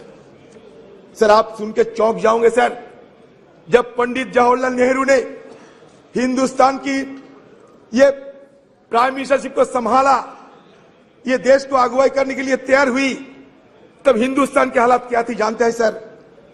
हमारे आयु थी महज 32 साल, हमारा साक्षरता थी महज 12%। सर, पर कैपिटा हमारा रोजगार क्या था जानते हैं सर? सिर्फ 245 रुपया। आप सोचिए, एक तरफ अकाल, विभाजन, पाकिस्तान और हिंदुस्तान का बंटवारा, लाखों की तादाद के लोगों को जान गंवाने पड़े, सारे देश में तही तही मच गई थी। उसी कठिन हालात में जवाहरलाल नेहरू साहब को ये सरकार को संभालने पड़ी और उस समय की हमारे आर्थिक हाल को भी अब देखिए कि रोजाना हमारी देश की हर व्यक्ति को रोजगार की से 245 रुपया। सर आज 14-15 साल तक ये देश की हर व्यक्ति की रोजगार बढ़ाया गया था 72,000 रुपया, अभी उससे और बड़ी होंगी। किसका मतलब किस जगह से उन्होंने शुरू किया था और किस जगह पहुंचे। इसीलिए उन्होंने कहा था उसी दिन कि long years ago we made tryst with destiny and the time comes when we will redeem our pledge. सिर्फ जवाहरलाल नेहरू नहीं, उस कॉन्स्टिट्यूएंट असेंबली में जितने लोग थे सारे ने ये शपथ ली थी कि हम देश को आगे बढ़ाएंगे और देश आगे बढ़ते बढ़ते यहां तक पहुंचे। सर चंद्रयान की बात हो रहे थे, आपको जानकारी देना चाहते हैं 1946 में हमारे देश की आजादी के पहले ये नेहरू जी के नेतृत्व में एटॉमिक रिसर्च कमेटी बनाया गया था। 1948 से हमारे देश में ये नेहरू जी के नेतृत्व में हम सिर्फ आज की मॉडर्न टेक्नोलॉजी और आज की साइंस विज्ञान की तरफ हम आगे निकलते हुए हमें ये देश के लिए क्या किया सर, ये देश के लिए बनाया इसरो। विक्रम भाई साराभाई की अगुवाई में नेहरू जी के दर्शन से ये इसरो बने, आज नहीं 1964 में। और हमारे देश में 1975 में आर्यभट्ट हम लोग सैटेलाइट आसमान में भेजा था। लेकिन आज इसरो को हम क्या कहेंगे, Indian institute of space research कहेंगे और क्या कहेंगे पता नहीं, कहां से लाए गए भारत और इंडिया, तरह तरह की बातें। सर मैं दोबारा ये सरकार को ये जरूर ये कहना चाहते हैं सर, नहीं ये तर्क नहीं, इसरो की बात कहते हैं।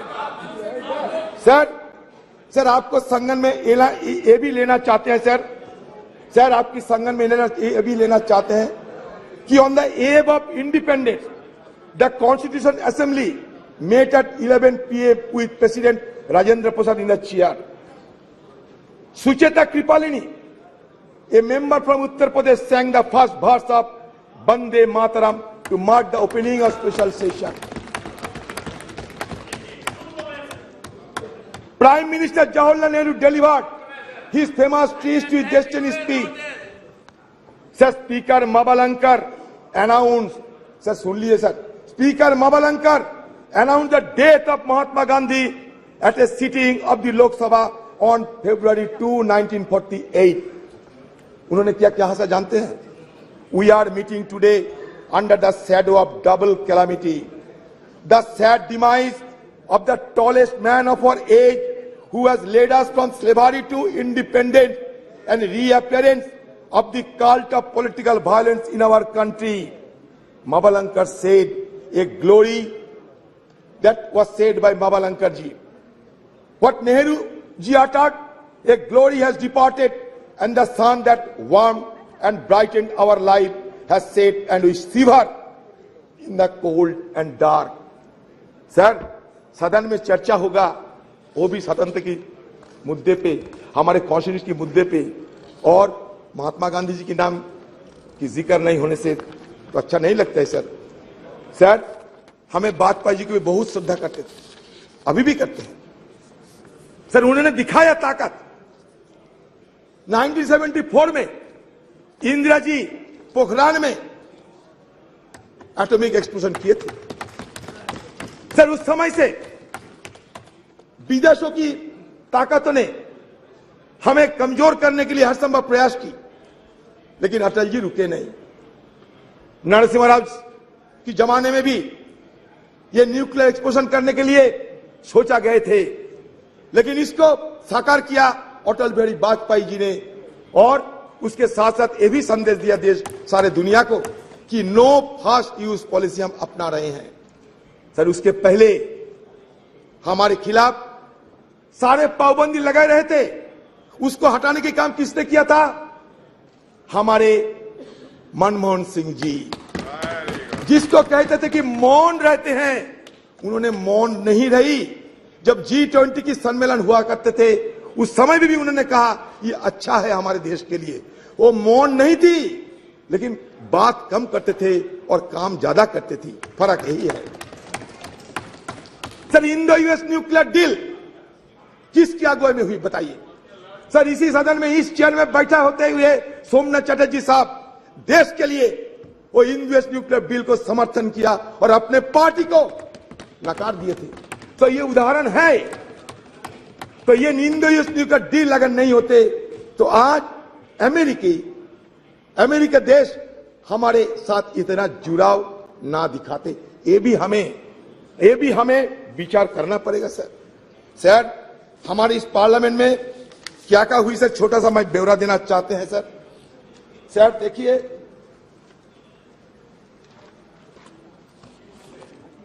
सर इस सदन में सर 1951 में रिप्रेजेंटेशन ऑफ पीपल्स एक्ट पारित हुई थी to ensure that people are given the right to vote.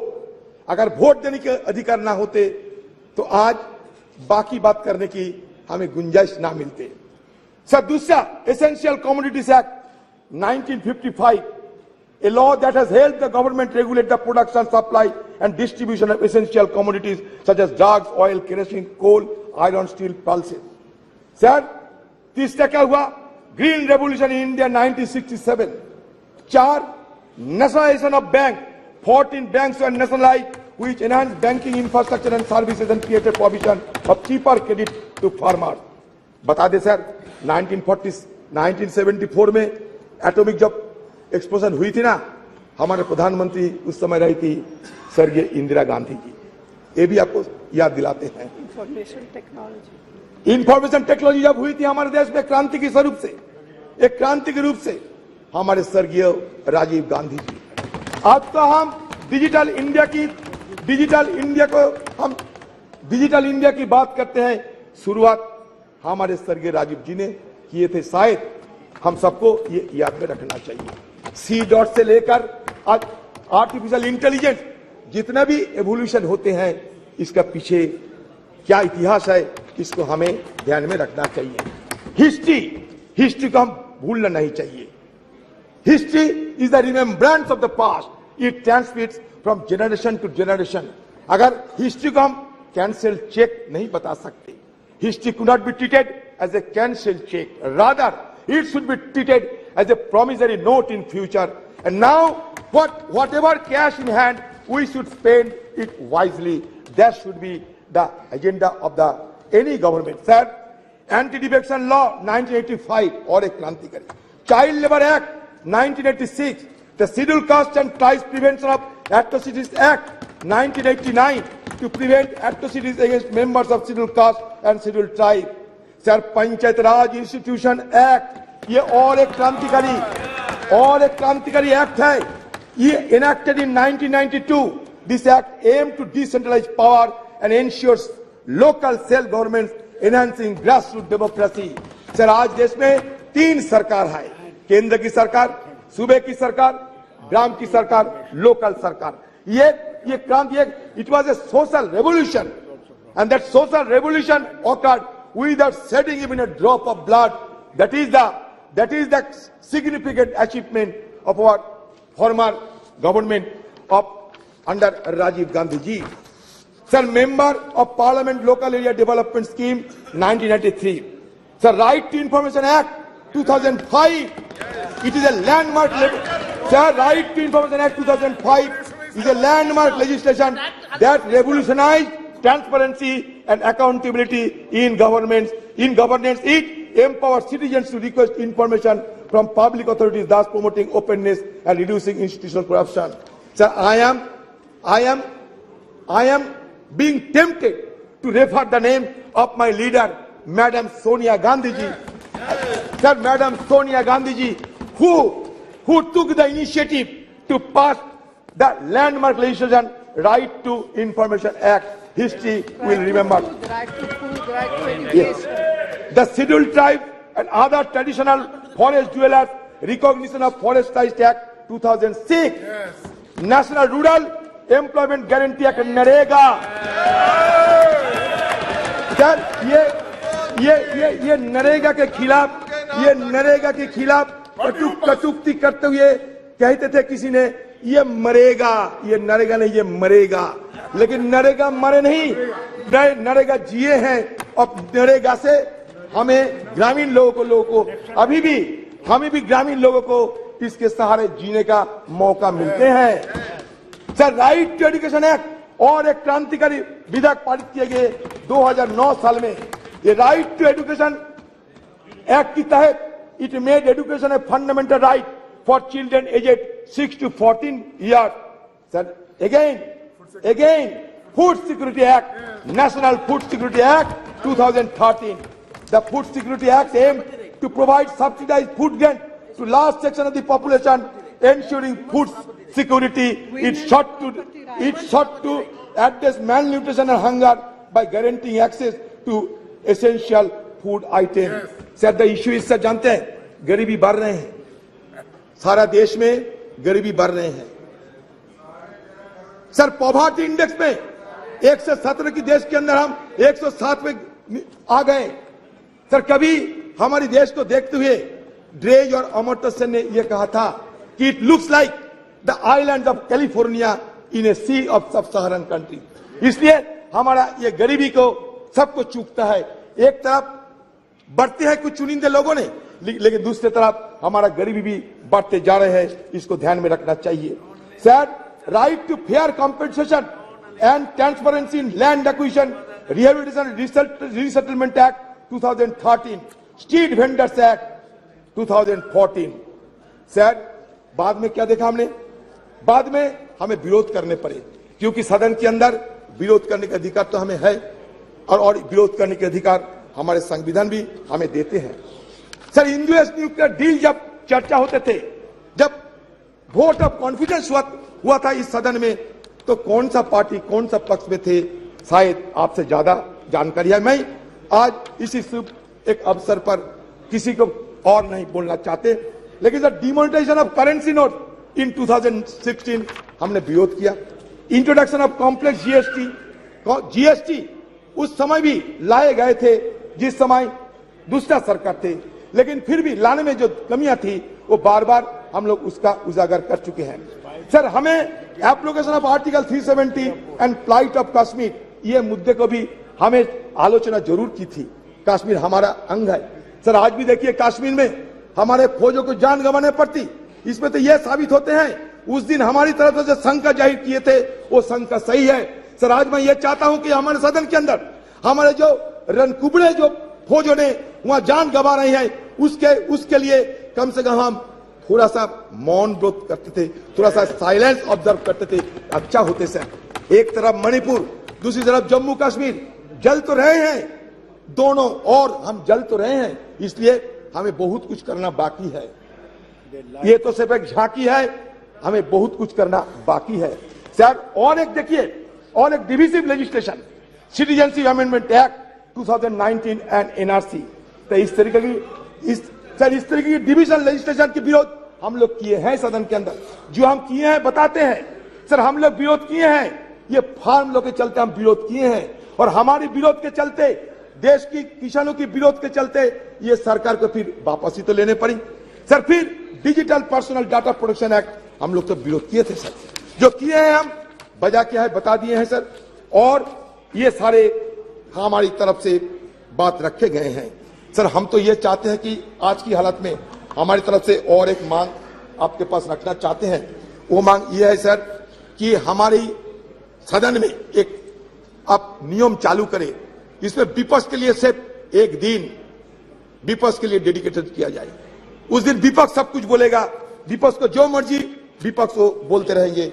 इसलिए महिला आरक्षण, इसलिए एक दिन विपक्ष के लिए अब रख दिया करो। सर आपको शायद ये भी जानकारी होंगे कि हमारे पार्टी की तरफ से, खासकर हमारे पार्टी की CPP chairperson madam Sonia Gandhi ji women reservation bill के लिए सदन में कितने बार सवाल किए हैं और उन्हीं की अगुवाई में राज्यसभा में पारित होते हुए भी ये आज तक साकार नहीं हो पाए।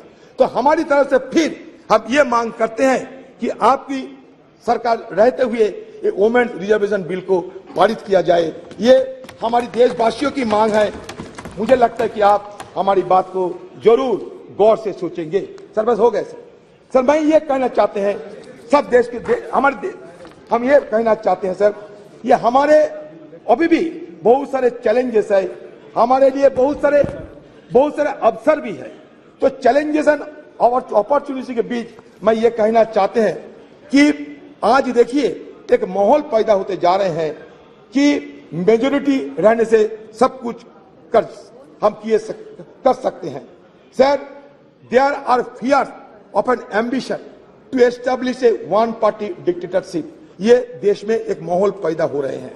This has led to the sidelining of the opposition's role in parliament, destabilisation of opposition led government through tactics like the purchase of members of legislative assembly and the selective use of central agencies such as Enforcement Directorate, CBI, Income Tax Department against opposition leaders and ministers. Furthermore, the devaluation of parliament and the erosion of parliamentary procedure have become particularly pronounced during the second term of this dispensation. No, that's true. In 2021, the Parliament convened for fewer than 50 days with minimal discussion on legislation and inadequate scrutiny of legislative bills. The decline in the referral of bills to standing committee is also notable, dropping from 60 to 70% during the previous government to only 22%. आपके लिए अच्छा होगा, ये हमारे deputy leader है, पूछिए ना sir. हो गया the first term of this government, a mere 13% in the second term. Additionally, the opposition has been denied the right to raise issues and press for vote during the legislative process, further undermining parliamentary norms. Sir, same is the status of Rajya Sabha. I do not know whether it will be allowed or not. Sir, India's transition, sir, मान के चलिए, India's transition from one-party dominant system to multi-party system, and more recently to a nascent one-party system under this regime has fundamentally altered the dynamics of engagement with Parliament. One positive aspect of parliamentary story is its representativeness. Initially in 1952, Parliament consisted mainly of lawyers associated with the freedom movement and pre-independence legislative bodies. But now, scheduled caste, scheduled tribe, OBC, all have been included in the legislative mechanism. It's a very positive idea. Sir, मैं जानता हूं sir आपको थोड़ा जल्दबाजी है, मैंने आपने पहले ही बोल दिया था। सर मैं ये कहना चाहते हैं कि देखिए सर, ये हमारे देश, इसमें तरह तरह की बात तो किए जाते हैं, लेकिन सच तो ये है कि इंक्लूसिवनेस की बात होते हुए भी इंक्लूसिव नहीं है हमारे पार्लियामेंट। आप खुद देख लीजिए, नंबर देख लीजिए, माइनॉरिटी कम्युनिटी के लोगों को संख्या देख लीजिए और खुद तय कर लीजिए। मैं कुछ नहीं कहूंगा, आज कटुता हम नहीं चाहते। सर बात यह है कि सर ये हिंदुइज्म की अगर बात करें, ये हिंदुइज्म क्या होते हैं? हिंदुइज्म में 4 वेद है, मिलियंस ऑफ गॉड्स है, 18 उपनिषद है sir, 6 classical school of philosophy है सर, दो एपिक है।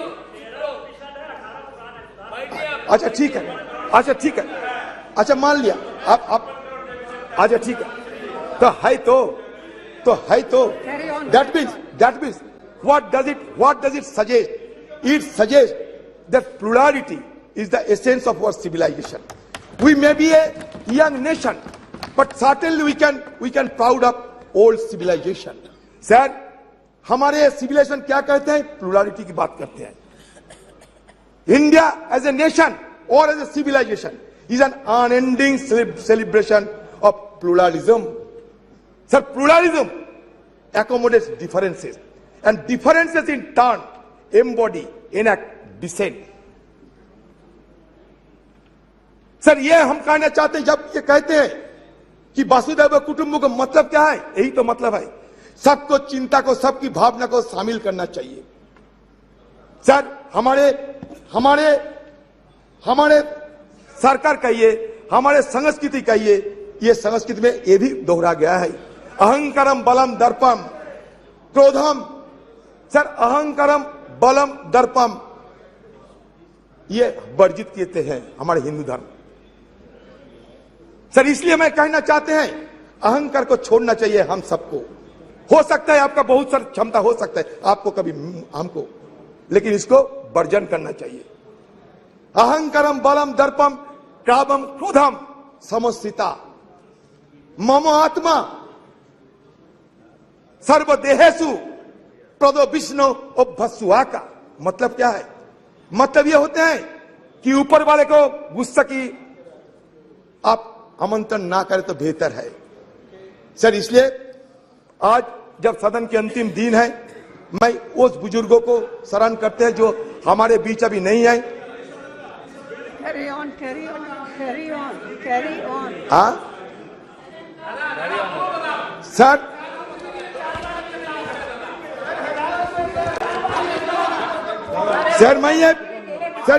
मैं और एक बात रखना चाहता है सर, बस लास्ट बात सर मेरा। देखिए सर, हम सब ये हमें भुगतना पड़ता है सर इसके लिए, इसलिए मैं रखना चाहते हैं आपकी निगाहों में सर। ये कहता है कि फ्रीडम ऑफ एक्सप्रेशन, ये मानते, अब सुन लीजिए sir, it is perhaps the most fundamental parliamentary right of A member of parliament. Every member is entitled to freely and fearlessly express himself on the floor of the House, inter alia on burning issues of the day and matters of urgent public importance. If a member fails to do so under one of the available procedural devices, he often takes recourse to what has come to be known as zero hour.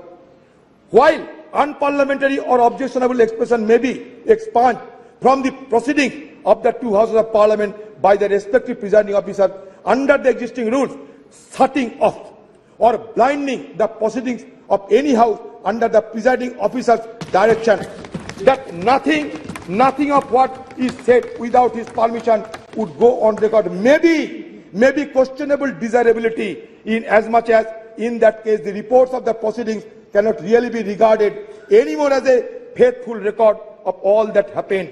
This applies equally well to the expurgated and edited version of the selected proceedings that may be telecast. In any case, when the question hour or any other part of the proceeding is telecast live, how can the presiding officer expunge on orders operate? Sir, इसलिए हम चाहते हैं कि हमारे अधिकार को ये दे जाना चाहिए सर। हम चाहते हैं कि सदन की जो गरिमा, वो गरिमा बरकरार रही है सर। आज स्पेशल सेशन है, ये नॉर्मल सेशन है, क्या है किसी को पता नहीं। हमें बाहर से मीडिया वालों के हवाले से पता चलता कि स्पेशल सेशन है या नहीं। सर, जब मिडनाइट सेशन होते हैं, जैसे कि आजादी के दिन हुई थी 14-15 अगस्त, वैसा मिडनाइट उसमें चर्चा नहीं होते। जैसे कि जीएसटी के लिए नरेंद्र मोदी जी किए थे, चर्चा नहीं होते, लेकिन बाकी स्पेशल सेशन में चर्चा होते। लेकिन इसके साथ साथ बाकी लेजिस्लेशन नहीं जा सकते, लेकिन यहाँ 8-9 सारे मुद्दे को आप शामिल किए हैं। पता नहीं इस तरीके की कैसे आप सदन को गरिमा को बरकरार रखेंगे। क्वेश्चन आवर में हमें शामिल होने का मौका नहीं है, जीरो आवर उठाने का मौका नहीं है, फिर आप कहते हैं कि गणतंत्र की गरिमा को बजाय रखना चाहिए। सर, ओल्ड से न्यू हम जाते हैं, ओल्ड को हम भूलना नहीं चाहते। Old is always gold. Sir, there is a saying that old horse is best to ride. Old horse is best to ride. Accordingly old house is best to bus. हम नया सदन में जाएंगे, लेकिन पुराने को याद में रखेंगे। सर, फिर एक बार कहना चाहते हैं, हमारे राजेश खन्ना जी बाबू मोशाई एक पिक्चर थे, उसमें कहा था जिंदगी बड़ी होना चाहिए, लंबी नहीं। हम रहे या ना रहे, लेकिन आज सदन के अंदर हम जो करते जा रहे हैं, अगले दिन हमारा पीढ़ियों ने इसको याद रखेंगे। इसलिए जिंदगी बड़ी होना चाहिए, लंबी नहीं। ये बात कहते हुए मैं अपना बात समाप्त करता हूं। माननीय सदस्यगण, मुझे आपको सूचित करना है कि लोकसभा और राज्यसभा के सदस्यों का संयुक्त ग्रुप फोटोग्राफ, राज्यसभा सदस्यों के ग्रुप फोटोग्राफ और 7वीं लोकसभा के सदस्यों का ग्रुप फोटोग्राफ मंगलवार 19 सितंबर 2023 को 9:30 बजे संसद भवन के प्रांगण नंबर 1, द्वार संख्या 1, सेंट्रल हॉल के बीच में किया जाएगा। अतः मैं आपसे अनुरोध है कि ग्रुप फोटोग्राफ के लिए 19 सितंबर 2023 को पूर्वाह्न 9:15 पर उपस्थित स्थल पर पहुंचे, ऐसा मेरा आग्रह है। श्रीमान TR बालू साहब। Sir, from 1962 onwards, the DMK, now presided by the Honorable Chief Minister of Tamil Nadu, Dr. M.K. Stalin, has been part of all historical discussion in this House and also in the other House. Sir, though called this is the special session, there is nothing special about it. Just yet another session. The new Parliament building has been constructed at an enormous cost without a felt need. Money has been carved out by government when there is so much of financial crunch. Now Parliament House inaugurated with much fun and fair. But why the last session was not held? Was it due to any vast consideration or any only today you could find the auspicious moment? More than auspicious time, what is needed is an auspicious agenda of business, which augurs well for the well-being of peace, progress and happiness of 143 crore people.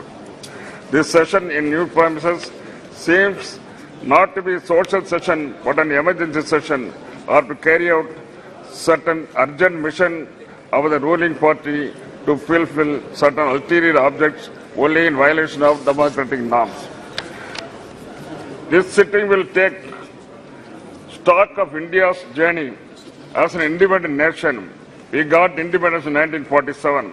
The 75th year of celebration fell last year in 2022. We have already stepped into 76th year.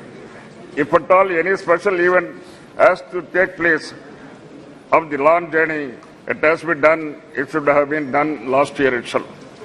Okay, even accepting the while that we are commending our 75th year Parliament, such a special sitting should have been done in the historic Parliament, house where the country's destiny was decided further nurtured and renewed in 1947. India, our country, our dear nation, the largest and vibrant democracy in the world, is today because of the invaluable contributions of firstly of the people of the country. Then comes to the political parties and the leaders who steered government for the majority of the time. That is, for the past 60 years, government of India was run by parties other than the present party.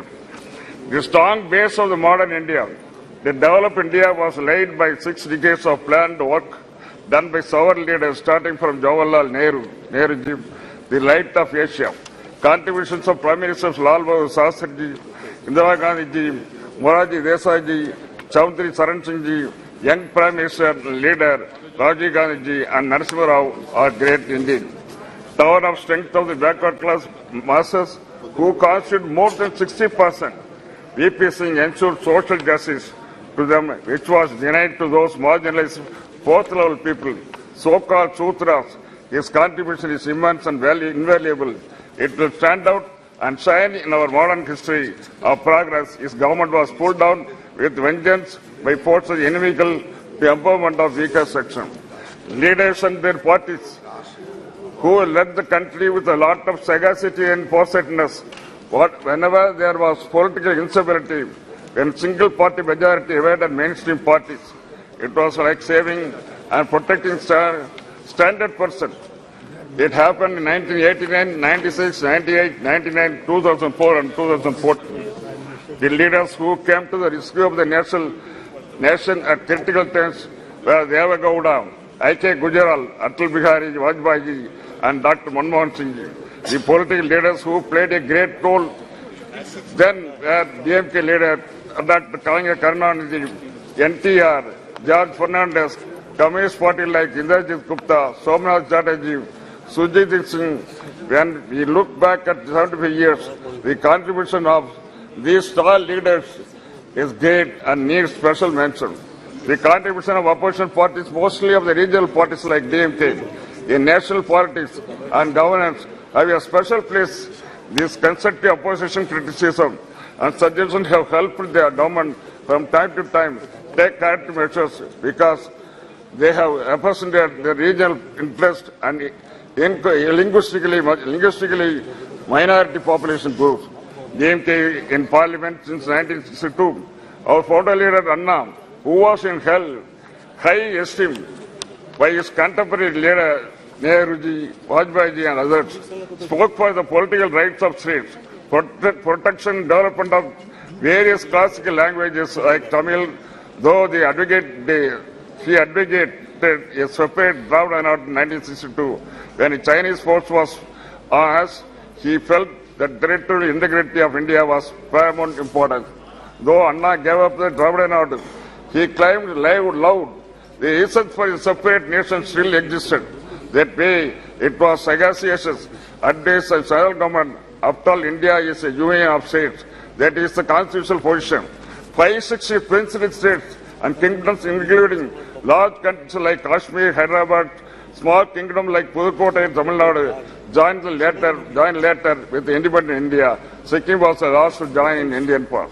In the last 75 years, promises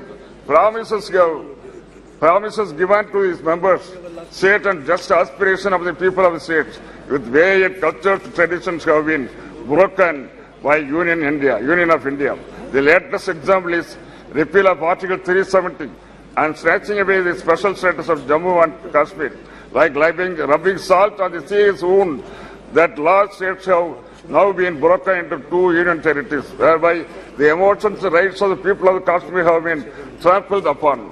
While looking back India's 75 years, patting our backs and claiming credit to the impressive performance like Chandrayaan by individual leaders and parties is not appropriate. The success we have seen so far is success of 140 crores of people of this country. Without their support, strength, labor and commitment, nothing is possible. What we have really introspect is the failures we have faced in 75 years. These failures are the result of the broken promises as in Kashmir, Manipur, Tamil Nadu and other states. Union of India should go extra mile to get full confidence of the people of states and fulfill the regional aspirations in terms of secularism, equal rights for development, linguistic, political and democratic rights. While mentioning about the crucial role played by DMK party in ensuring stability and national government at center, I have tell you about the support extended to Indiraji government in 1969 and Vajpayee government in 1999. After vertical split support by Congress in 1969, the Indiraji government lost majority. It becomes a minority government. This happened after leader Anna has passed away in 1969. Congress was not our friend then, but when mattered to our great leader Kalanga, who succeeded Anna as Chief Minister and President of DMK, was stability of the Union of India. Still, the scares of 1962 war with China was still paining us. Therefore, Kalanga decided with a clear vision to support Indiraji with our 26 members in Lok Sabha. With our continued support, she was able to bring the revolutionary policy measures like abolition of privy purse, nationalization of banks and the other poverty alleviation program. Anna, a good friend of Atalji, after a very long political struggle, he was able to lead BJP to power in center 1998. It was a feeble, ragtag coalition with a particular party. Poor Vajpayee, a gentleman leader, was carrying on with his government. As is said in Tamil, Nitya Gandam Purna Aisu, daily death, threat by alive still. This was the condition of Vajpayee government. The government was in ICU for 13 months. She was gifting life to Vajpayee government on a daily basis. What a pity. Ultimately, she pulled out and government fell at 13th month in March 1989. On the confidence motion in Lok Sabha, DMK supported Prime Minister Vajpayee, but he lost by one vote. In the subsequent election, we supported Vajpayee's candidature for the Prime Minister because, as I said, he was a gentleman politician, a statesman, and above that, he did not have animosity towards all minorities. He willingly agreed to common minimum program with alliance partners. He stuck to Raj Dharma. Not only that, Vajpayee has asked his other leaders in his party to stick to Raj Dharma. He was able to complete his full term as Prime Minister with the prestige and hope. Pokhran test and Kargil victory was possible because of stability of Vajpayee's government with the DMK support and our leader Dr. Kalangir's support was the main reason. The present ruling party should revisit the pages of India's recent history and refresh itself with these important movements and appreciate how DMK has played a respectable role in providing stable government at the center. Sir. In the building of the modern India, the role of former young Prime Minister Rajiv Gandhi has an exceptional place. In fact, he is the father of the so-called digital India. His competence and involvement of the people of village level resulted in Panchayat Raj Act and empowerment of rural people's representative. His sacrifice of his life in pursuit of public service is unparalleled in Indian history, sir. With this, I thank you for having given this. Thank you. Thank you. Shri Sudeep Bandyopadhyay ji.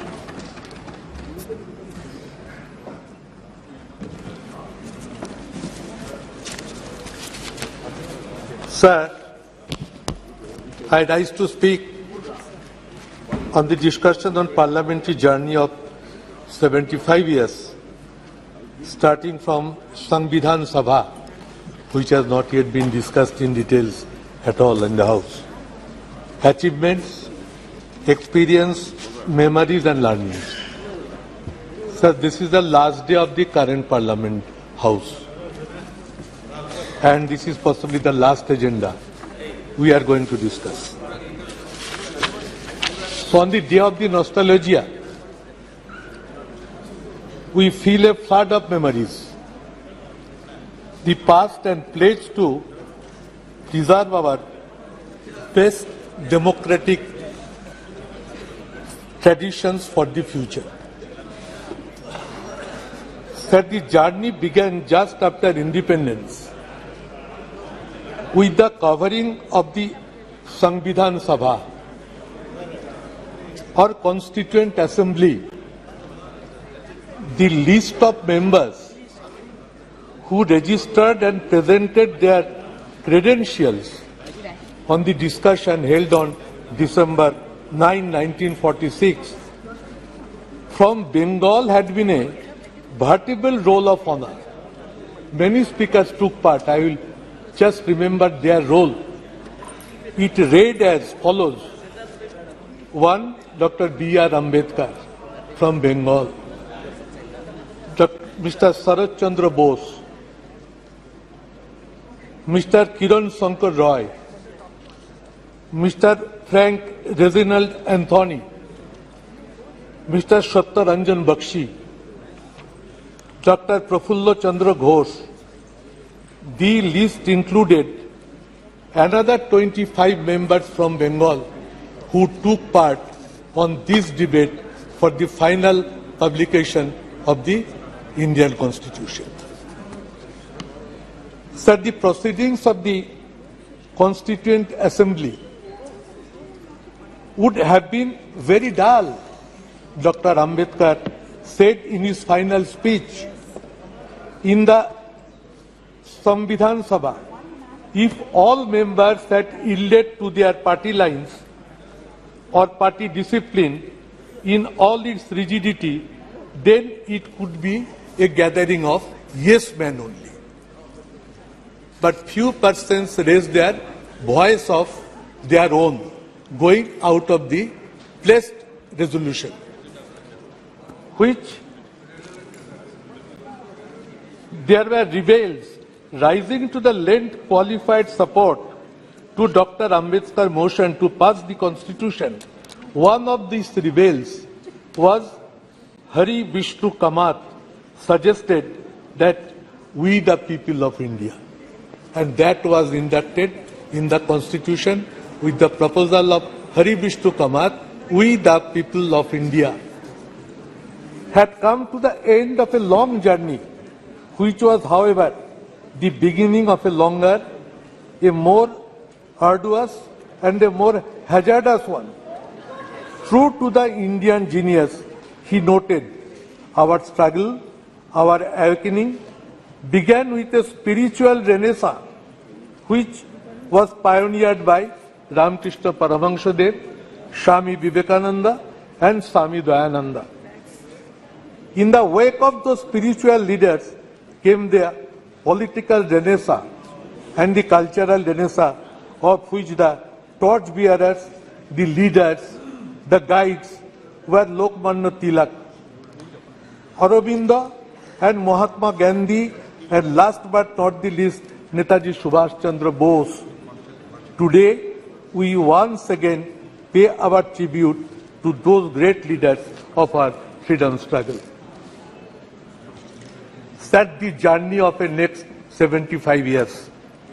The covering of a 17th Lok Sabha in this historic house. Before moving from an old building to a new one, we need to understand the true meaning of the name of our country, India, that is Bharat. We are happy and comfortable with both the names. That we want to reiterate here also. Sir, while speaking inspiration from achievements and memories of the past, that is the main learning we must take for the future. We who currently in the opposition rededicate ourselves to defending democracy against authoritarianism and commit ourselves to building our new India on the strong foundations of secularism and federalism. One of our colleagues, Sugata Basu, now he is the head of the Harvard University, was MP in the 16th Lok Sabha, delivered a beautiful speech on this subject, which I remember very much. Sir, India has a parliamentary system of government. We are watching it since last 75 years. The Union of Parliament is the supreme legislative body of India. Our parliamentary democratic system stands upon the principles of communal harmony, secularism, and unity of the country. Ethos of our constitution vibrated as, after the constitution was passed, unity in diversity. This spirit is to be kept maintained. India is a country which almost believes on principles of Nana Bhasha, Nana Mat, Nana Poridhan, Bibidher Majhe Dekho, Milan Mohan. This is unity in diversity. This spirit was reflected from the first Prime Minister of India, Pandit Jawaharlal Nehru, and that should be reflected so long we remain in the country. We speak Ek Jati, Ek Pran Ekota, Ei Desh Amader Vidhata. This country is godly to us. And this is one country, one feeling should percolate to the hearts of every Indian. We believe the principles of unity amongst Hindu, Buddha, Sikh, Jaina, Parsi, Muslim, Christian. Somewhere we are finding this idea is not being implemented in all parts of the country. Indian Parliament, sir, is famous for its ornamental speeches, records of debate and discussions since last its inception. Spirit of brotherhood and feeling of respect always used to maintain between one party MPs to the other parties, from which we are now lacking. This system is vanished. Prime Minister was expressing no claps from the opposition. I was hearing. But the system has been collapsed, and this is not a good sign which we are going to face. Sir, Indian Parliament at different occasions and different era have proven that how much powerful can Indian Parliament become at the time of crisis of nation? Whole Parliament stands by India or Bharat. Earlier Prime Ministers, sir, of all times responded to the questions raised by the members. But somehow we are not finding this since last 10 years. Why it is happening? I am here, sir, last 12 Lok Sabha. I have interacted with so many Prime Ministers in question hours. But this time I am not finding it. I hope this will be reflected at the new House. Continuous process of discussion in connection with international and very important national issues were part of regular parliamentary practices. Nowadays, it is totally invisible, sir. Indian Parliament have shown their unity amongst themselves when China or Pakistan invaded India. Atal Bihari Vajpayee ji praised Indira Gandhi by pronouncing her as Ma Durga. At the time of war in Bangladesh, we still remember it. There are exemplary precedents like this in the history of Indian Parliament. Opposition praising treasury benches opposition, these were reflected in the House on many occasions, on several times, but which is now being totally invisible. Keeping faith upon international solidarity and brotherhood, our Parliament has expressed solidarity with many other countries who have fought for their independence. Sir, I was first elected in 12th Lok Sabha as Trinamool Congress candidate. That time, our party leader Mamata Banerjee, it was the first time a new political party entered into the Parliament. And that time, she raised her voice in Parliament for 1/3 reservation of in Lok Sabha and Assembly. The incident we still remember.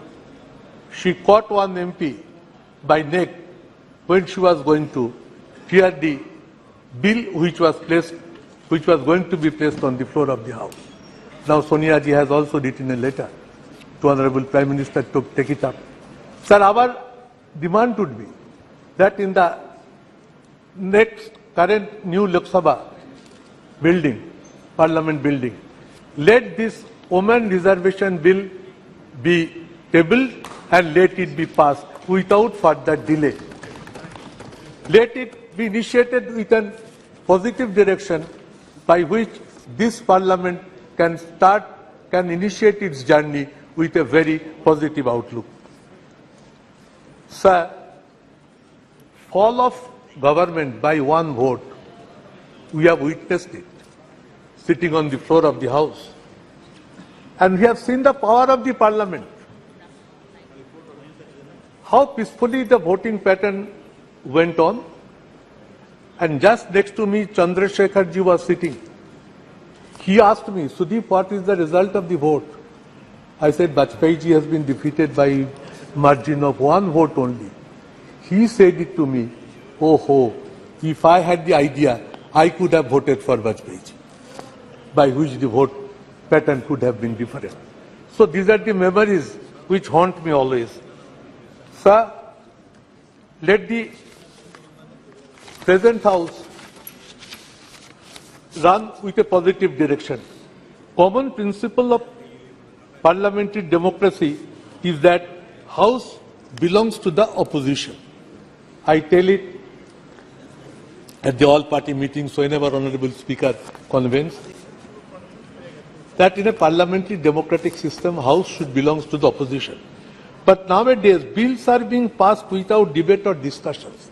It is not a good precedent. Both sides are to be more objective in their approach, in their outlook. And when a House can run properly, if the ruling party takes a positive decision, then only it becomes possible. Otherwise, it is not possible for the opposition to run the House in a proper manner. Sir, GST declaration being celebrated by convening midnight parliament session. It was held to make it historical, but many important and extraordinary situations prevailing in the country are not being allowed to raise and discuss in the House. Sir, brute majority in Parliament by one political party at this present Parliament reflects its arrogance is not desirable. What my long experiences say that if brute majority persists, they are in a mood to gag the voice of the opposition. It is neither desirable nor it is supported by all the members. So we will approach to the ruling party to make themselves restrained in the coming sessions. Long since it is proven, Parliament session must reflect with more positivity and become as result-oriented. But in few last sessions or in few last years, this Parliament session is not becoming result-oriented. That is a part of sorrow. The attitude of the ruling party of Parliament can make it viable and functioning. They will come, sir, if this way runs. The people will start losing their faith in the parliamentary system of process. That what this Parliament is going to give to us. And once people start losing their faith upon this parliamentary system, it is a very dangerous system. So, sir, we must try to remain more committed and faithful at the 75th year of Indian independence to see that parliamentary democratic system remains alive with its massive strength. Sir, we hope we are entering into a new parliament. Let all these systems be approached, be focused, be presented, be ventilated in a positive manner. Whole country should feel the change from one building to other building will also carry some feelings, good sense of ideas prevail, and we each one become to the respectful to each other sections in a broader mind. So lastly, I must say the slogan that whatever manner country proceeds, we must say long live secularism and federalism. The federalism structure of the country is under big threat, where West Bengal is one of the major victims.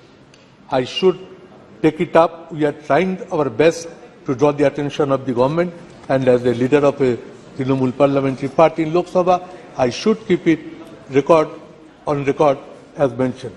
Sir, I repeat, no attempt is to be taken to create division in between India and Bharat. We firmly stand by both. Jai Hind, sir. Jai India, Jai Bharat.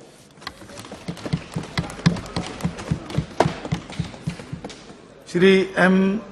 Srinivas Reddy ji, please. Sir, thank you very much, sir. Speaker, Please, sir. please. Madam ji, just 1 minute, ma'am.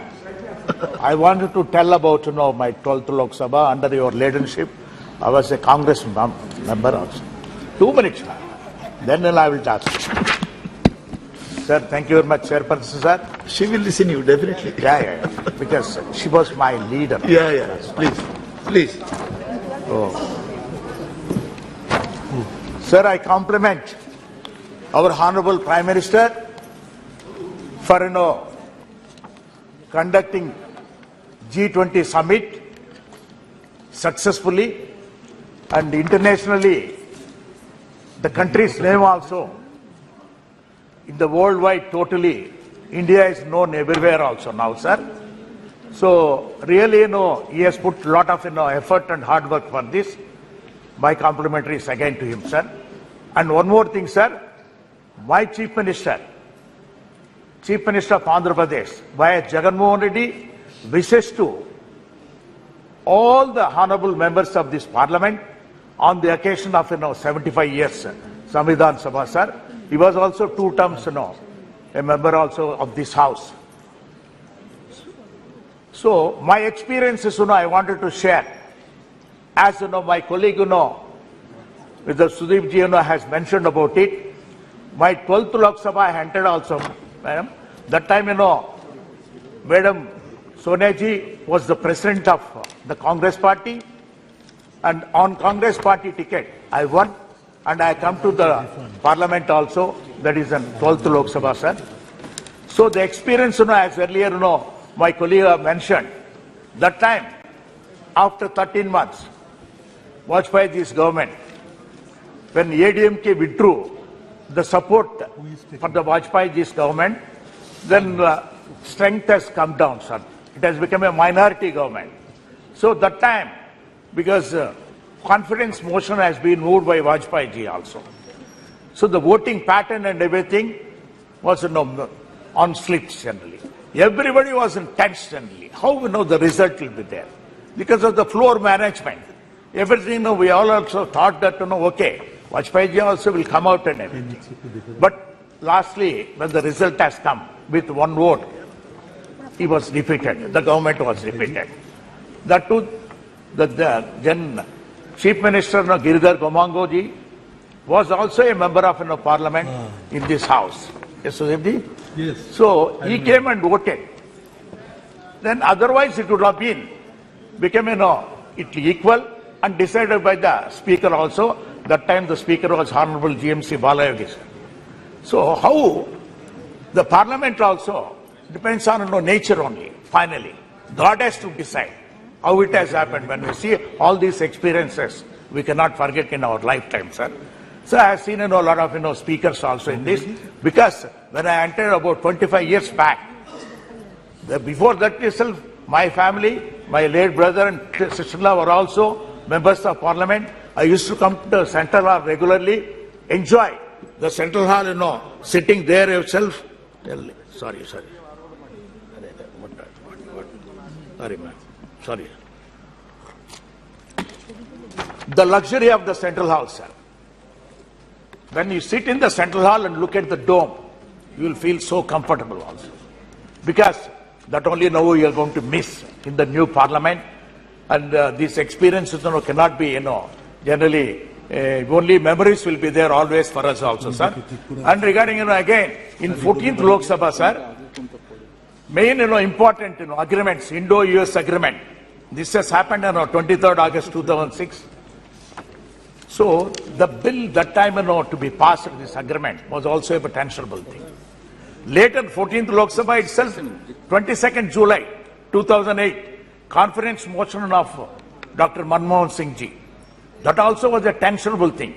It was also, floor management could able to do everything. So that was also in a tensionable. All this, strength of show of strength and everything used to happen in the midnight only, sir, generally. So the result of the thing was so joyful at the time. Then if you look at that also, sir, 15th Lok Sabha, that is, worst thing for our Andhra Pradesh itself. The division of both the states. Andhra Pradesh has been divided into two states. That is Andhra Pradesh and Telangana. 18th February 2014, the bifurcation, the bill, AP reorganization bill has been passed.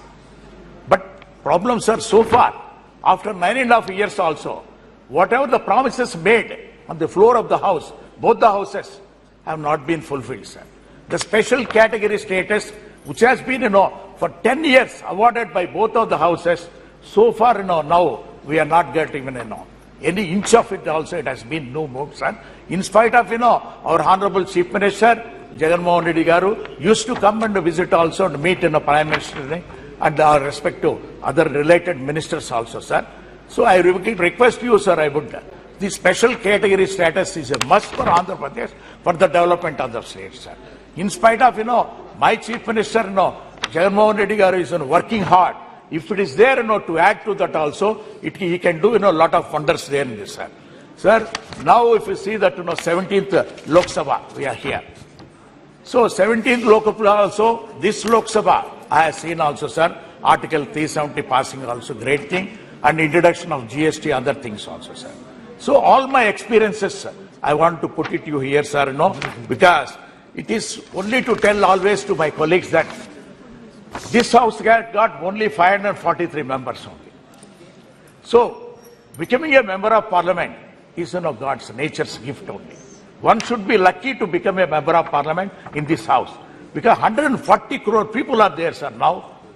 Only 543 people are recognized in this.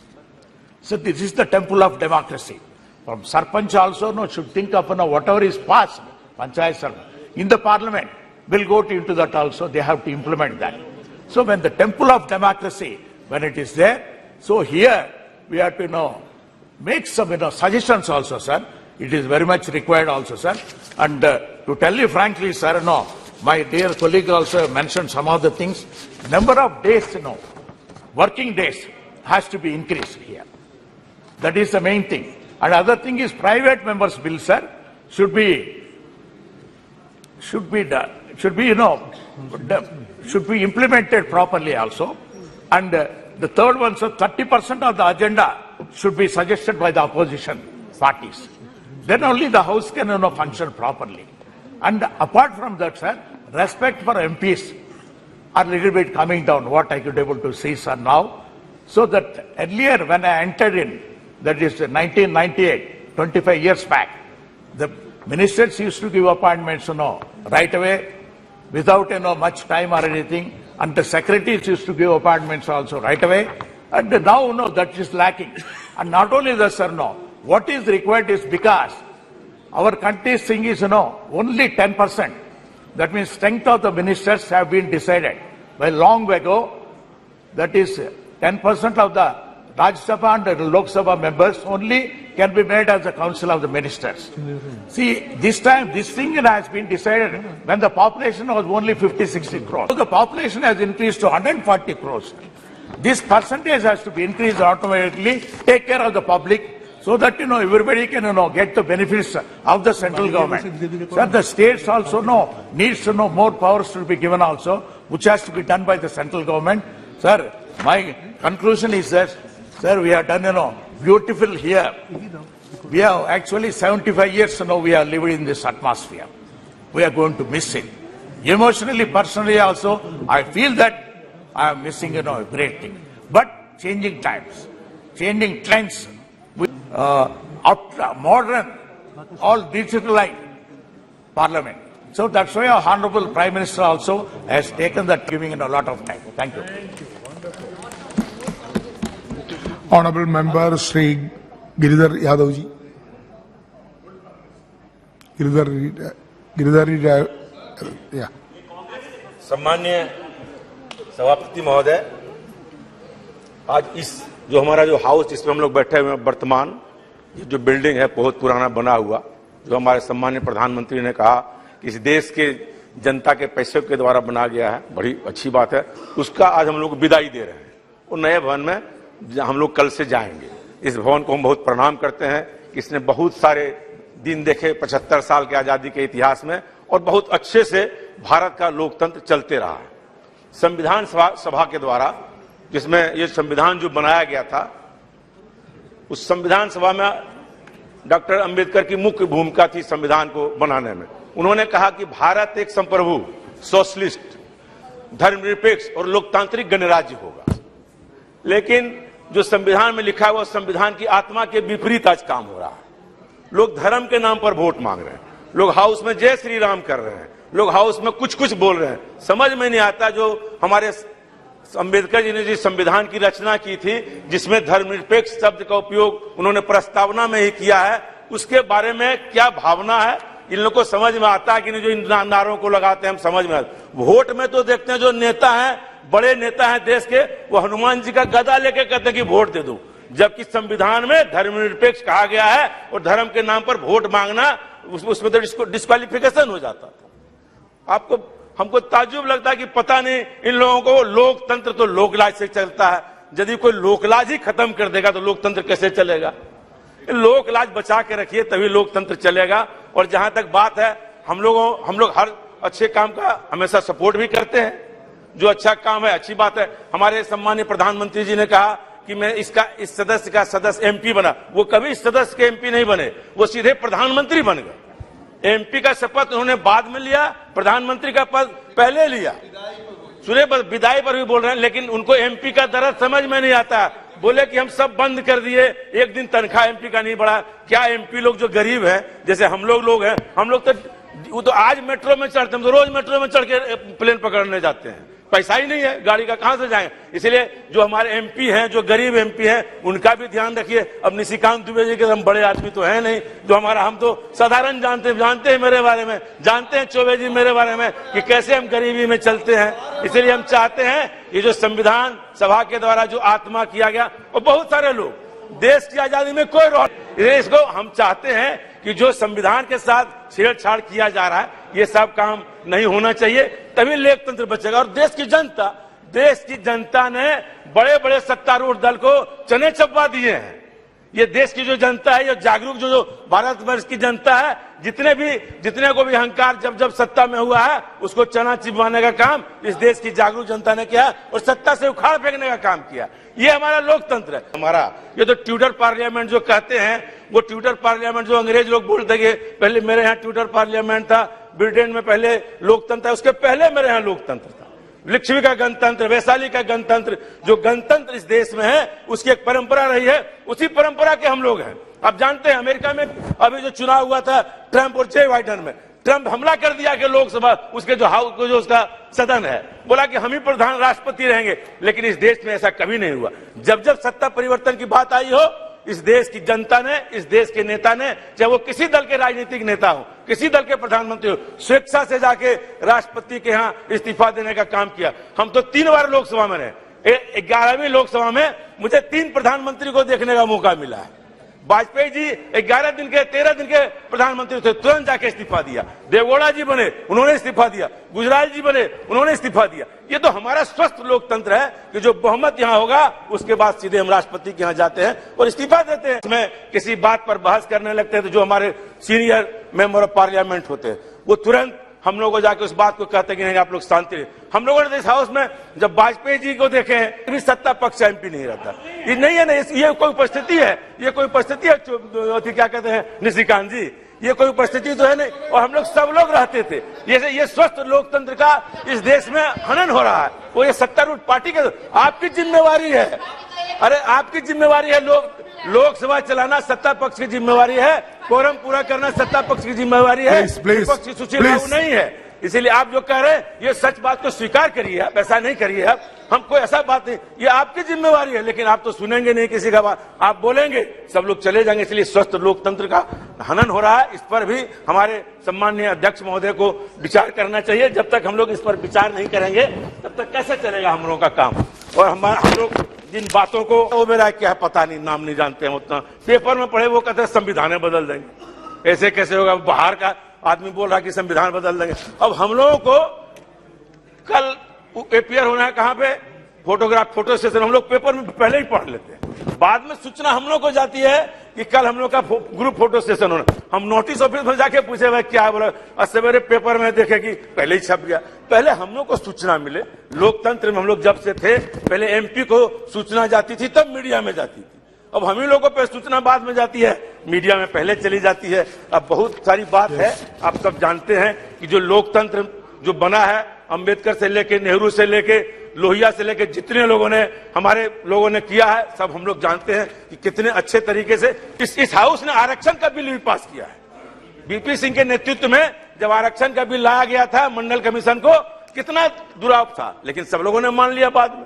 फिर हमारे रामकृपाल जी बैठे हैं, अर्जुन सिंह जी ने शिक्षा का bill लाया आरक्षण का, लेकिन आरक्षण का जो था वो धीरे धीरे निजीकरण कर रहे हैं। जो सोशलिस्ट वर्ड लिखा हुआ है इस सब प्रस्तावना में, वो तो खत्म हो रहा है। अब सारा चीज पूंजीपतियों को बेच दे रहे हैं।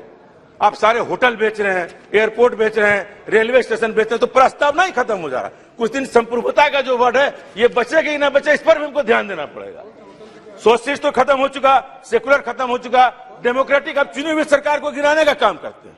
एक संप्रभु शब्द अभी तक बचा हुआ है, उसको भी बचाने के लिए मेहनत करना, बाकी तो खत्म हो ही चुका है। आप सब चीज को खत्म कर ही रहे हैं, उसमें कोई बहुमत आप करेंगे ही।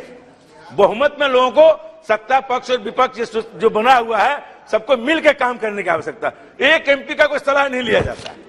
बात हम लोग की जो स्थिति है, एक पैसेंजर ट्रेन का स्टॉपेज, माननीय सभापति महोदय हम कहना चाहते हैं, एक पैसेंजर ट्रेन हमारे कहने से नहीं रुकती है। ये तो हमारी हाल है एमपीओं की। रिजर्वेशन हम डालते हैं कि कंफर्म होगा कि नहीं होगा, इसका गारंटी नहीं है। जो चिट्ठियां मंत्रियों जी को लिखते हैं उसका जवाब तक नहीं आता, जो मंत्री चिट्ठी का जवाब ही नहीं देता। इसलिए हम लोग एमपी का भी मान प्रतिष्ठा इस शासनकाल में गिरा है, इस पर भी विचार करने की आवश्यकता। तनख्वाह तो मिल ही नहीं रहा, हम लोग बहुत परेशान हैं, इसीलिए इन चीजों पर भी ध्यान देने की आवश्यकता है। इसलिए हम चाहते हैं जो हम नए भवन में जाएं, नए उत्साह के साथ जाएं, नई सोच और नई विचार के साथ जाएं, और लोकतंत्र को में जो संप्रभुता है इसको बचाने के लिए हम सारे लोग काम करें। सेक्युलरिज्म को बचावें, सोशलिस्ट को बचावें, और डेमोक्रेटिक गणतांत्रिक राज्य बनाने के लिए हम काम करें, सब मिलकर, सारे एमपी मिलकर। इन्हीं बातों के साथ मैं अपनी बात को समाप्त करता हूं। जय हिंद। Thank you.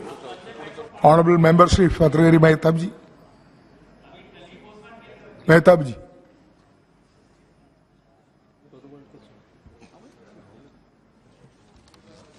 Is not ready. Not ready. Mehtab ji. Thank you. Ready? Sir. Unexpected call, I think. Unexpected call. You're not ready. I'm unable. Unexpectedly. Yes. I was expecting Sivasana to speak before me. No, she was a member late. Came late. Because I don't have the habit of jumping the queue. And thank you for allowing me to speak. It is definitely a nostalgic moment. Nostalgic in the sense that when you leave one house and go to a new one, you have all the expectations of the new house. And you have all the expectations how it would be. And as we have seen the other day when it was inaugurated, the technological advancement that has been put forth before all our seats is lacking here. Here it is very difficult, you also know yourself, that we have to squeeze our legs to sit in these benches. But the best part is, we don't relax while sitting in the Lok Sabha, in this house. We always sit little bit Congestion. in action mode, yes. On the edge. And always the people also put us on the edge so that we always strive to get elected again and again.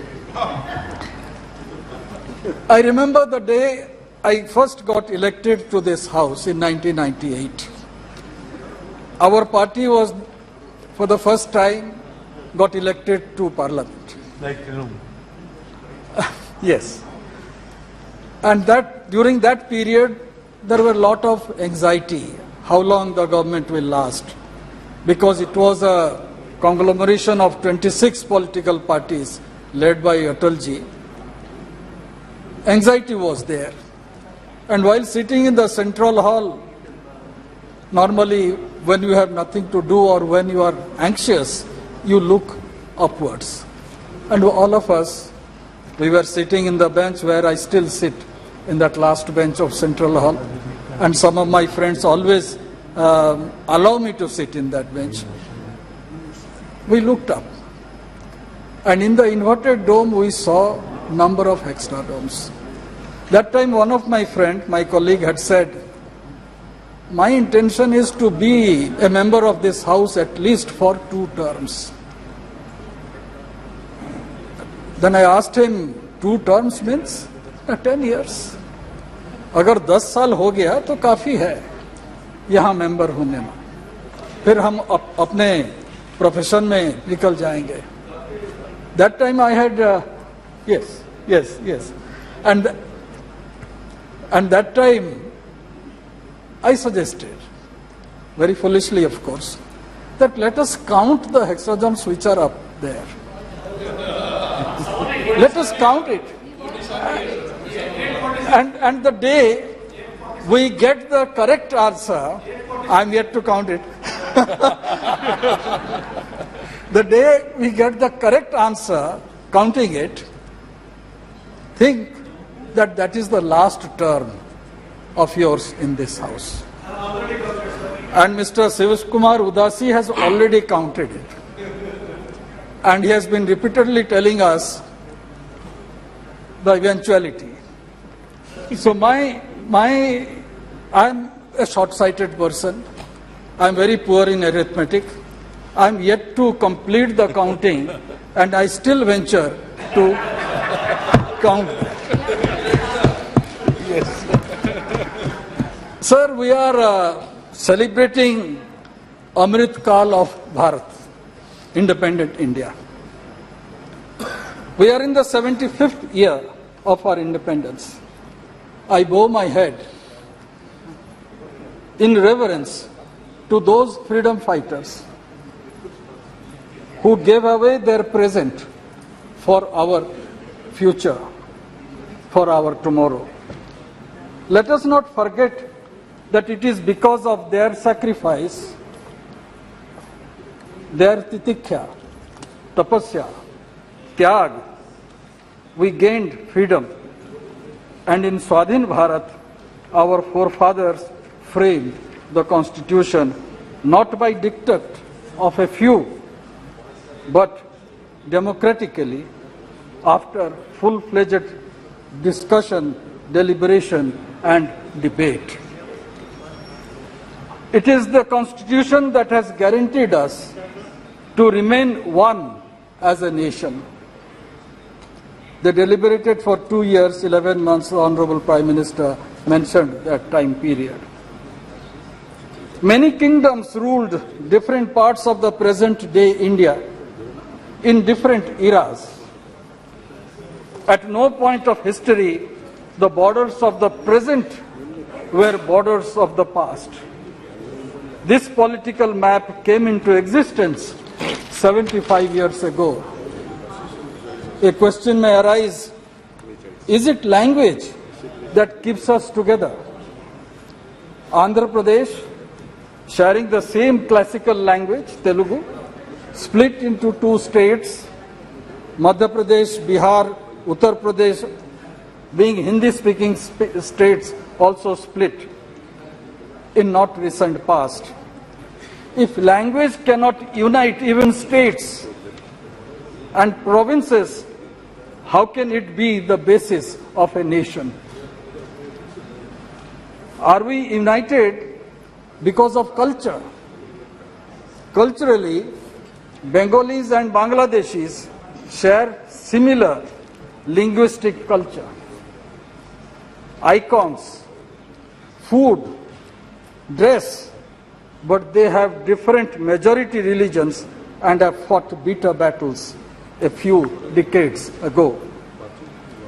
Is it Hinduism that defines the unity of India? Then why is Nepal a different country? Had religion been the defining force of a nation, then all Muslim countries be one nation. All Christians countries also be in one nation, but that is also not the case. As we see, none of the factors like language, religion or culture guarantee to remain one as a nation. The political landmass that we call Bharat or India as is because of our constitution. Article 1 defines our nation today. And that was framed in this edifice 75 years ago.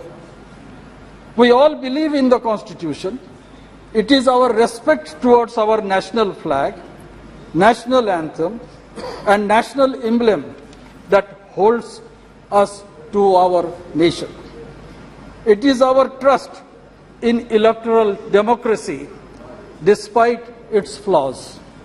We all believe that all are equal before the law, irrespective of gender, race, religion, caste, language or culture, and this keeps us together. This present model has so far proved better in keeping us together.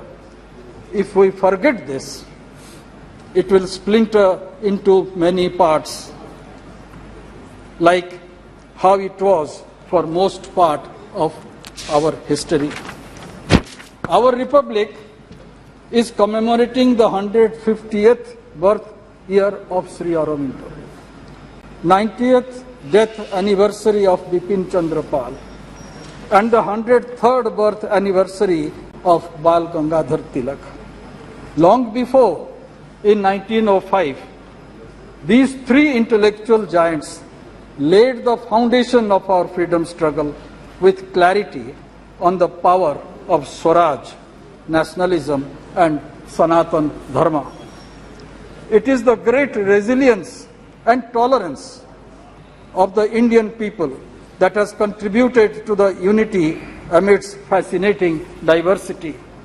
It is the spirit of togetherness and tolerance and acceptance of other point of view that has bound us together, the people of Bharat, of diverse region and culture, while extreme individualism and separatism have marked the evolution of European nationalism. Admittedly, all was not well with the Indian civilization in its journey towards unity and integration of our nation.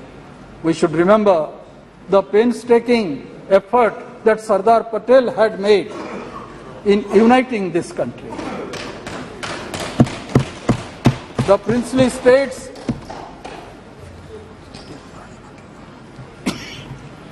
were declared as independent, and there were certain states, major states, princely states of that era, who wanted to ally with Pakistan. If Karachi port access was to be provided, Jodhpur was supposed to ally with Pakistan. If Vizag port was supposed to be provided, then Hyderabad would have emerged as a bigger country, including the eastern state provinces within it. Today, after 75 years, but that was dealt very strongly, and a great nation was formed. And today, number of fault lines are still there. The fault lines have been too many in modern India that we had inherited. Few from the past and new ones have been created after independence. I'll just give some instances. Caste exists. That is a major fault line in our country. Communal divide is there. No matter what we say, it is there. Terrorism is the biggest enemy.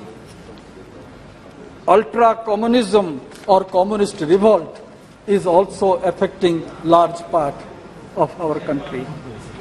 Paradox of personal law is glaring. Constitution guarantees freedom of expression, yet repressive personal laws take away basic fundamental rights of the individual. And this was demonstrated in the late 80s when Shah Banu got a verdict from the Supreme Court and it was undone here in this house. Yet the concept of Bharat has existed for more than 5,000 years. Since the Harappan age till date, in spite of all the vicissitudes, the sense of oneness exists. Sir, the Parliament has been the platform of many events that has shaped this nation in last 75 years. The Constitution is the instrument in making this country vibrant, modern, and forward-looking. It ensures rule of law, for which independence of judiciary has been protected and guarded religiously. Our Constitution is dynamic. The first amendment moved by the first Prime Minister, Jawaharlal Nehru, in May 1951, just a year after Constitution being adopted in the Constituent Assembly, clearly demonstrates keeping in tune with the time.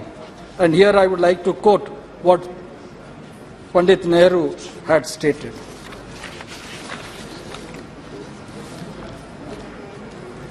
Now we come to this House for amendments because we have noticed some lacuna.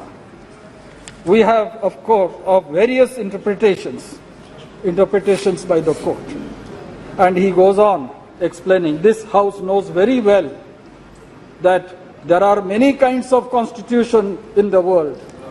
There is the constitution which is not written down, citing the United Kingdom's constitution. And also he has mentioned about the Constitution of United States.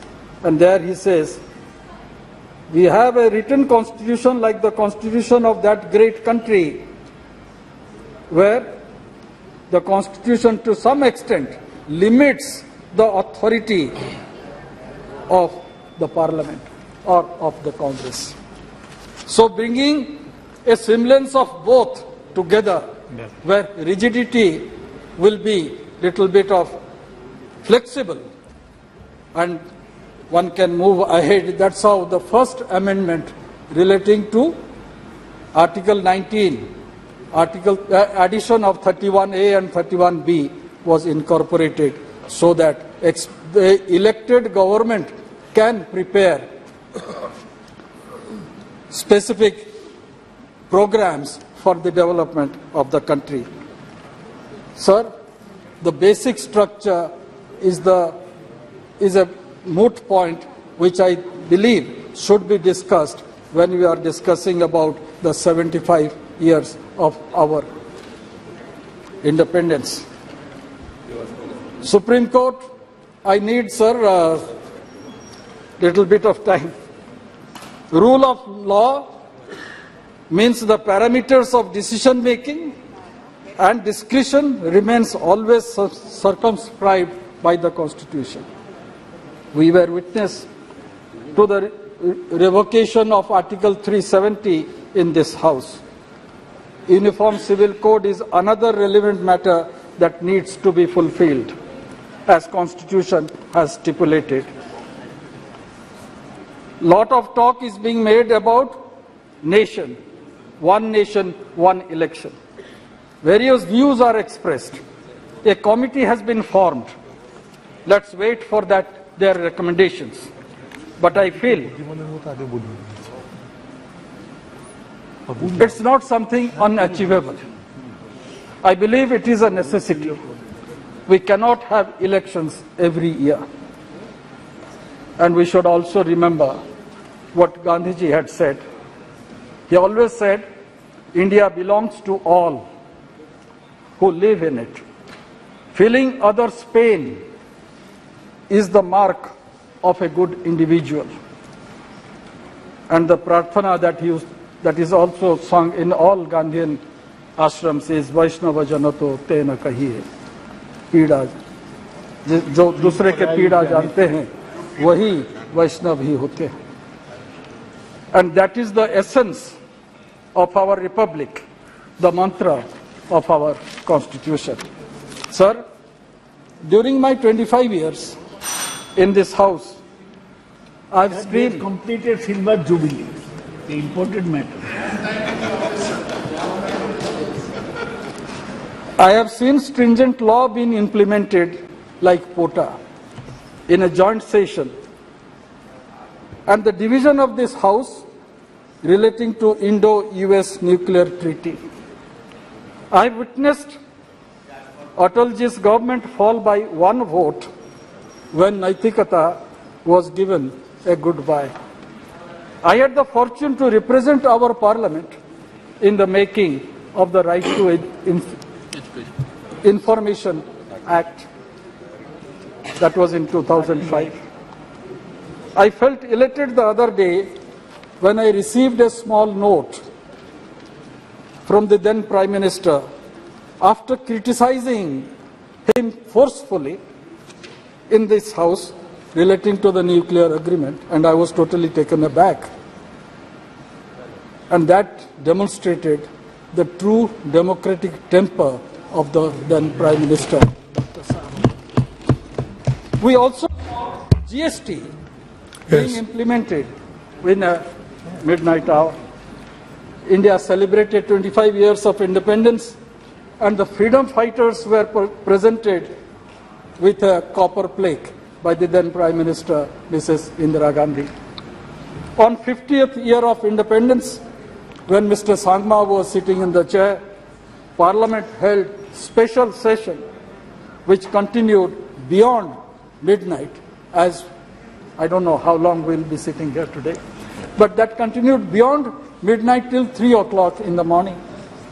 On 75th year completion, not only a special session is being held, but a newly constructed magnificent Sansad Saudha has been built, and session will start from tomorrow. This Sansad Bhavan functioned since 1927. The Central Hall was the library and became the venue of the Constituent Assembly. The Supreme Court, when it came into existence, was functioning in the Rajya Sabha House. So these are certain instances which we remember, Yes. and which we also remember. I don't know what will happen once we move out to the new Saudha. How this will be utilized. Become a museum. Before concluding, sir, I will just mention one aspect.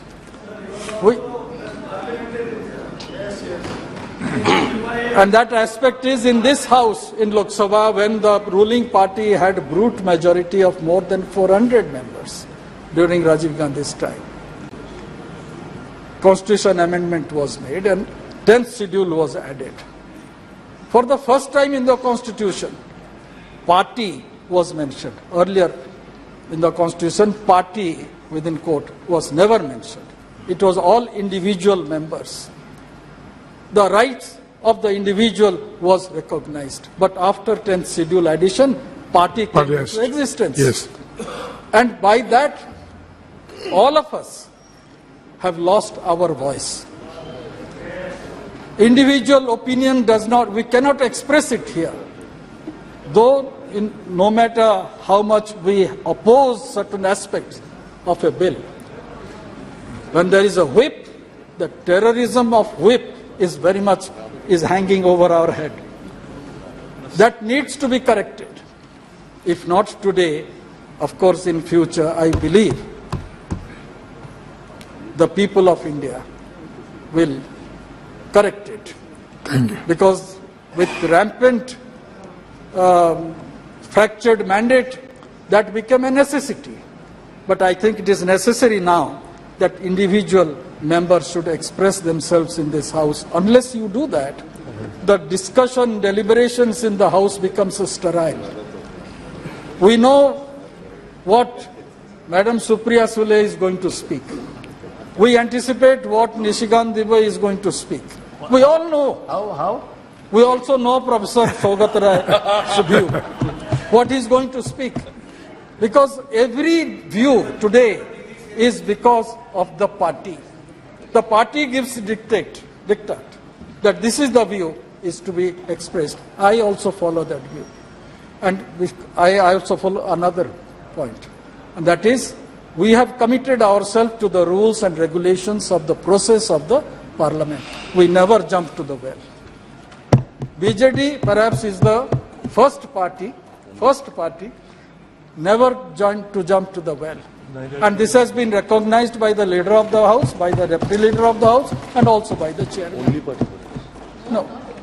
NCP also. And that's why I say there are certain customs and regulations which needs to be maintained for a proper functioning of the house. And the best part in our constitution that is enshrined is this, that yes, I should have that strength to act. I may not accept the other point of view, but should I quarrel with him? He has a different point of view. Let me accept it.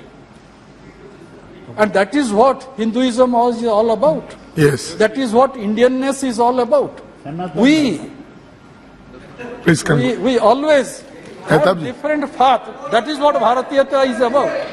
That is what Bharatiyata is about. That's the reason why I would say thank you. The other may have a different point of view. That is what Swami Vivekananda had said in Chicago speech. I don't, it's not that I tolerate another religion. I accept that point of view. That is what Swamiji had said. Yes. So let us have that point of view here. Let us hear others, and by hearing others, we can frame our own opinion and still hold to our own opinion. With these words, Thank you. Thank you, sir. Honorable Member Shri Rahul Shewari.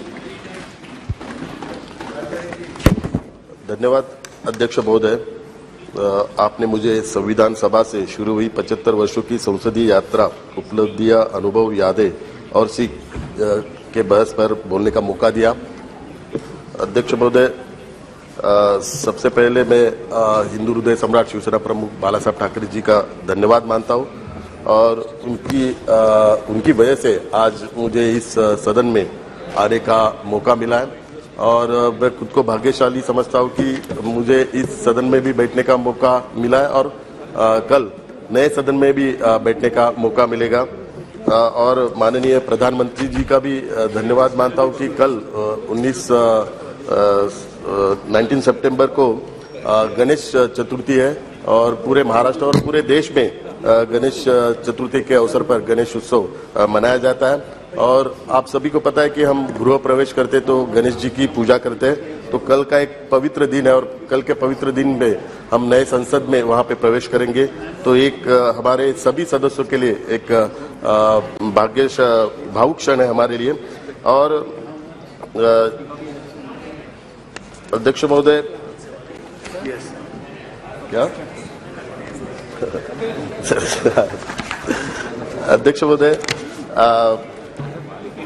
Bharat के संविधान 26 नवंबर 1949 को संविधान सभा द्वारा अपनाया गया था और 24 नवंबर 1950 को सभा के सदस्यों द्वारा औपचारिक रूप से हस्ताक्षरित किया गया था और संविधान 26 जनवरी 1950 को लागू हुआ।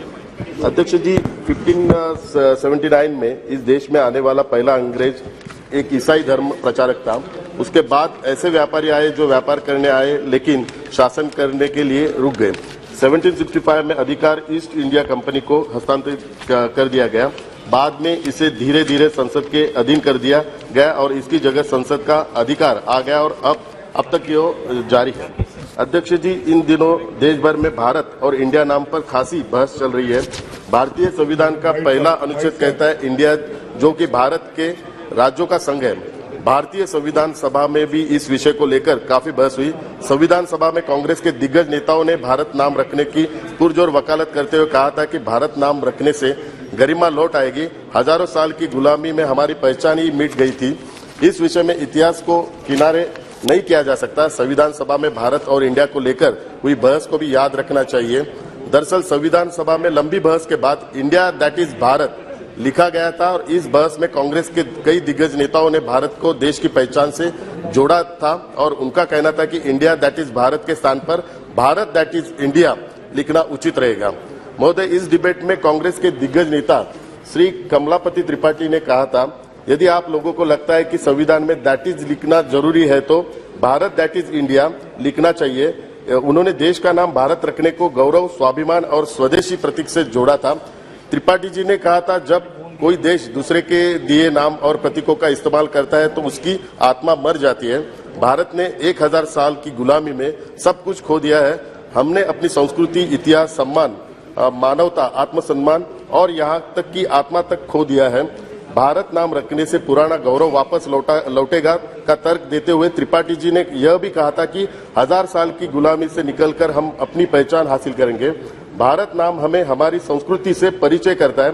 उन्होंने यह भी कहा था कि वैदिक काल से ही साहित्य में देश का नाम भारत ही रहा है। इसके अलावा वेदों, पुराणों और ग्रंथों में भी भारत का वर्णन मिलता है। अध्यक्ष महोदय, 18 सितंबर 1949 को हुई इस बहस में स्वतंत्रता सेनानी हरगोविंद पंत ने भी भाग लिया और इंडिया शब्द का विरोध किया और कहा कि यह नाम हमें उन विदेशियों द्वारा दिया गया था जो इस भूमि की समृद्धि के बारे में सुनकर हमारे देश की संपत्ति को लूटने यहाँ आए और हमसे हमारी आजादी छीन ली। संविधान सभा में इंडिया शब्द का पुरजोर विरोध करने वालों में कई संविधान सभा के सदस्य थे। जब संविधान सभा में इस विषय पर बहस हो रही थी तो हरगोविंद पंत आखिरी व्यक्ति थे जिन्होंने इस पर अपनी बात रखी। महोदय, तो फिर आज क्या हो गया है कांग्रेस को कि आज कांग्रेस के नेता कमलापति त्रिपाठी जैसे अपने नेताओं की वाणी को भूल गए। श्री एच.वी. कामत ने सभा में सबसे पहले भारत राम रखने का प्रस्ताव रखा था। यह सर्ववादी की संविधान के पहले ड्राफ्ट में भारत लिखने की मांग श्री कामत, श्री गोविंद वल्लभ पंत, श्री हरगोविंद पंत और श्री कमलापति त्रिपाठी जैसे नेताओं ने की थी। आज के कांग्रेस के नेताओं को ग्रंथ पढ़ने से परहेज है, तो फिर जानकारी कहां से आएगी? बिना इतिहास जाने ये लोग अपने ये दिग्गज नेताओं को झुठला रहे हैं और उनको गलत साबित करने पर तुले हुए, और यह सब एक व्यक्ति का विरोध करने के चक्कर में अपने ही दिवंगत नेताओं को बेइज्जत कर रहे हैं। अध्यक्ष महोदय, संविधान सभा की ऐसी पद्धति, संविधान सभा ने एक ऐसी पद्धति अपनाई जो सुव्यवस्थित, सुलभ और स्वीकार्य थी। मौलिक मान्यताओं को सभी ने माना और उन पर सहमति व्यक्त की। हाल की आधी सदी में किसी भी प्रमुख सामाजिक संगठन या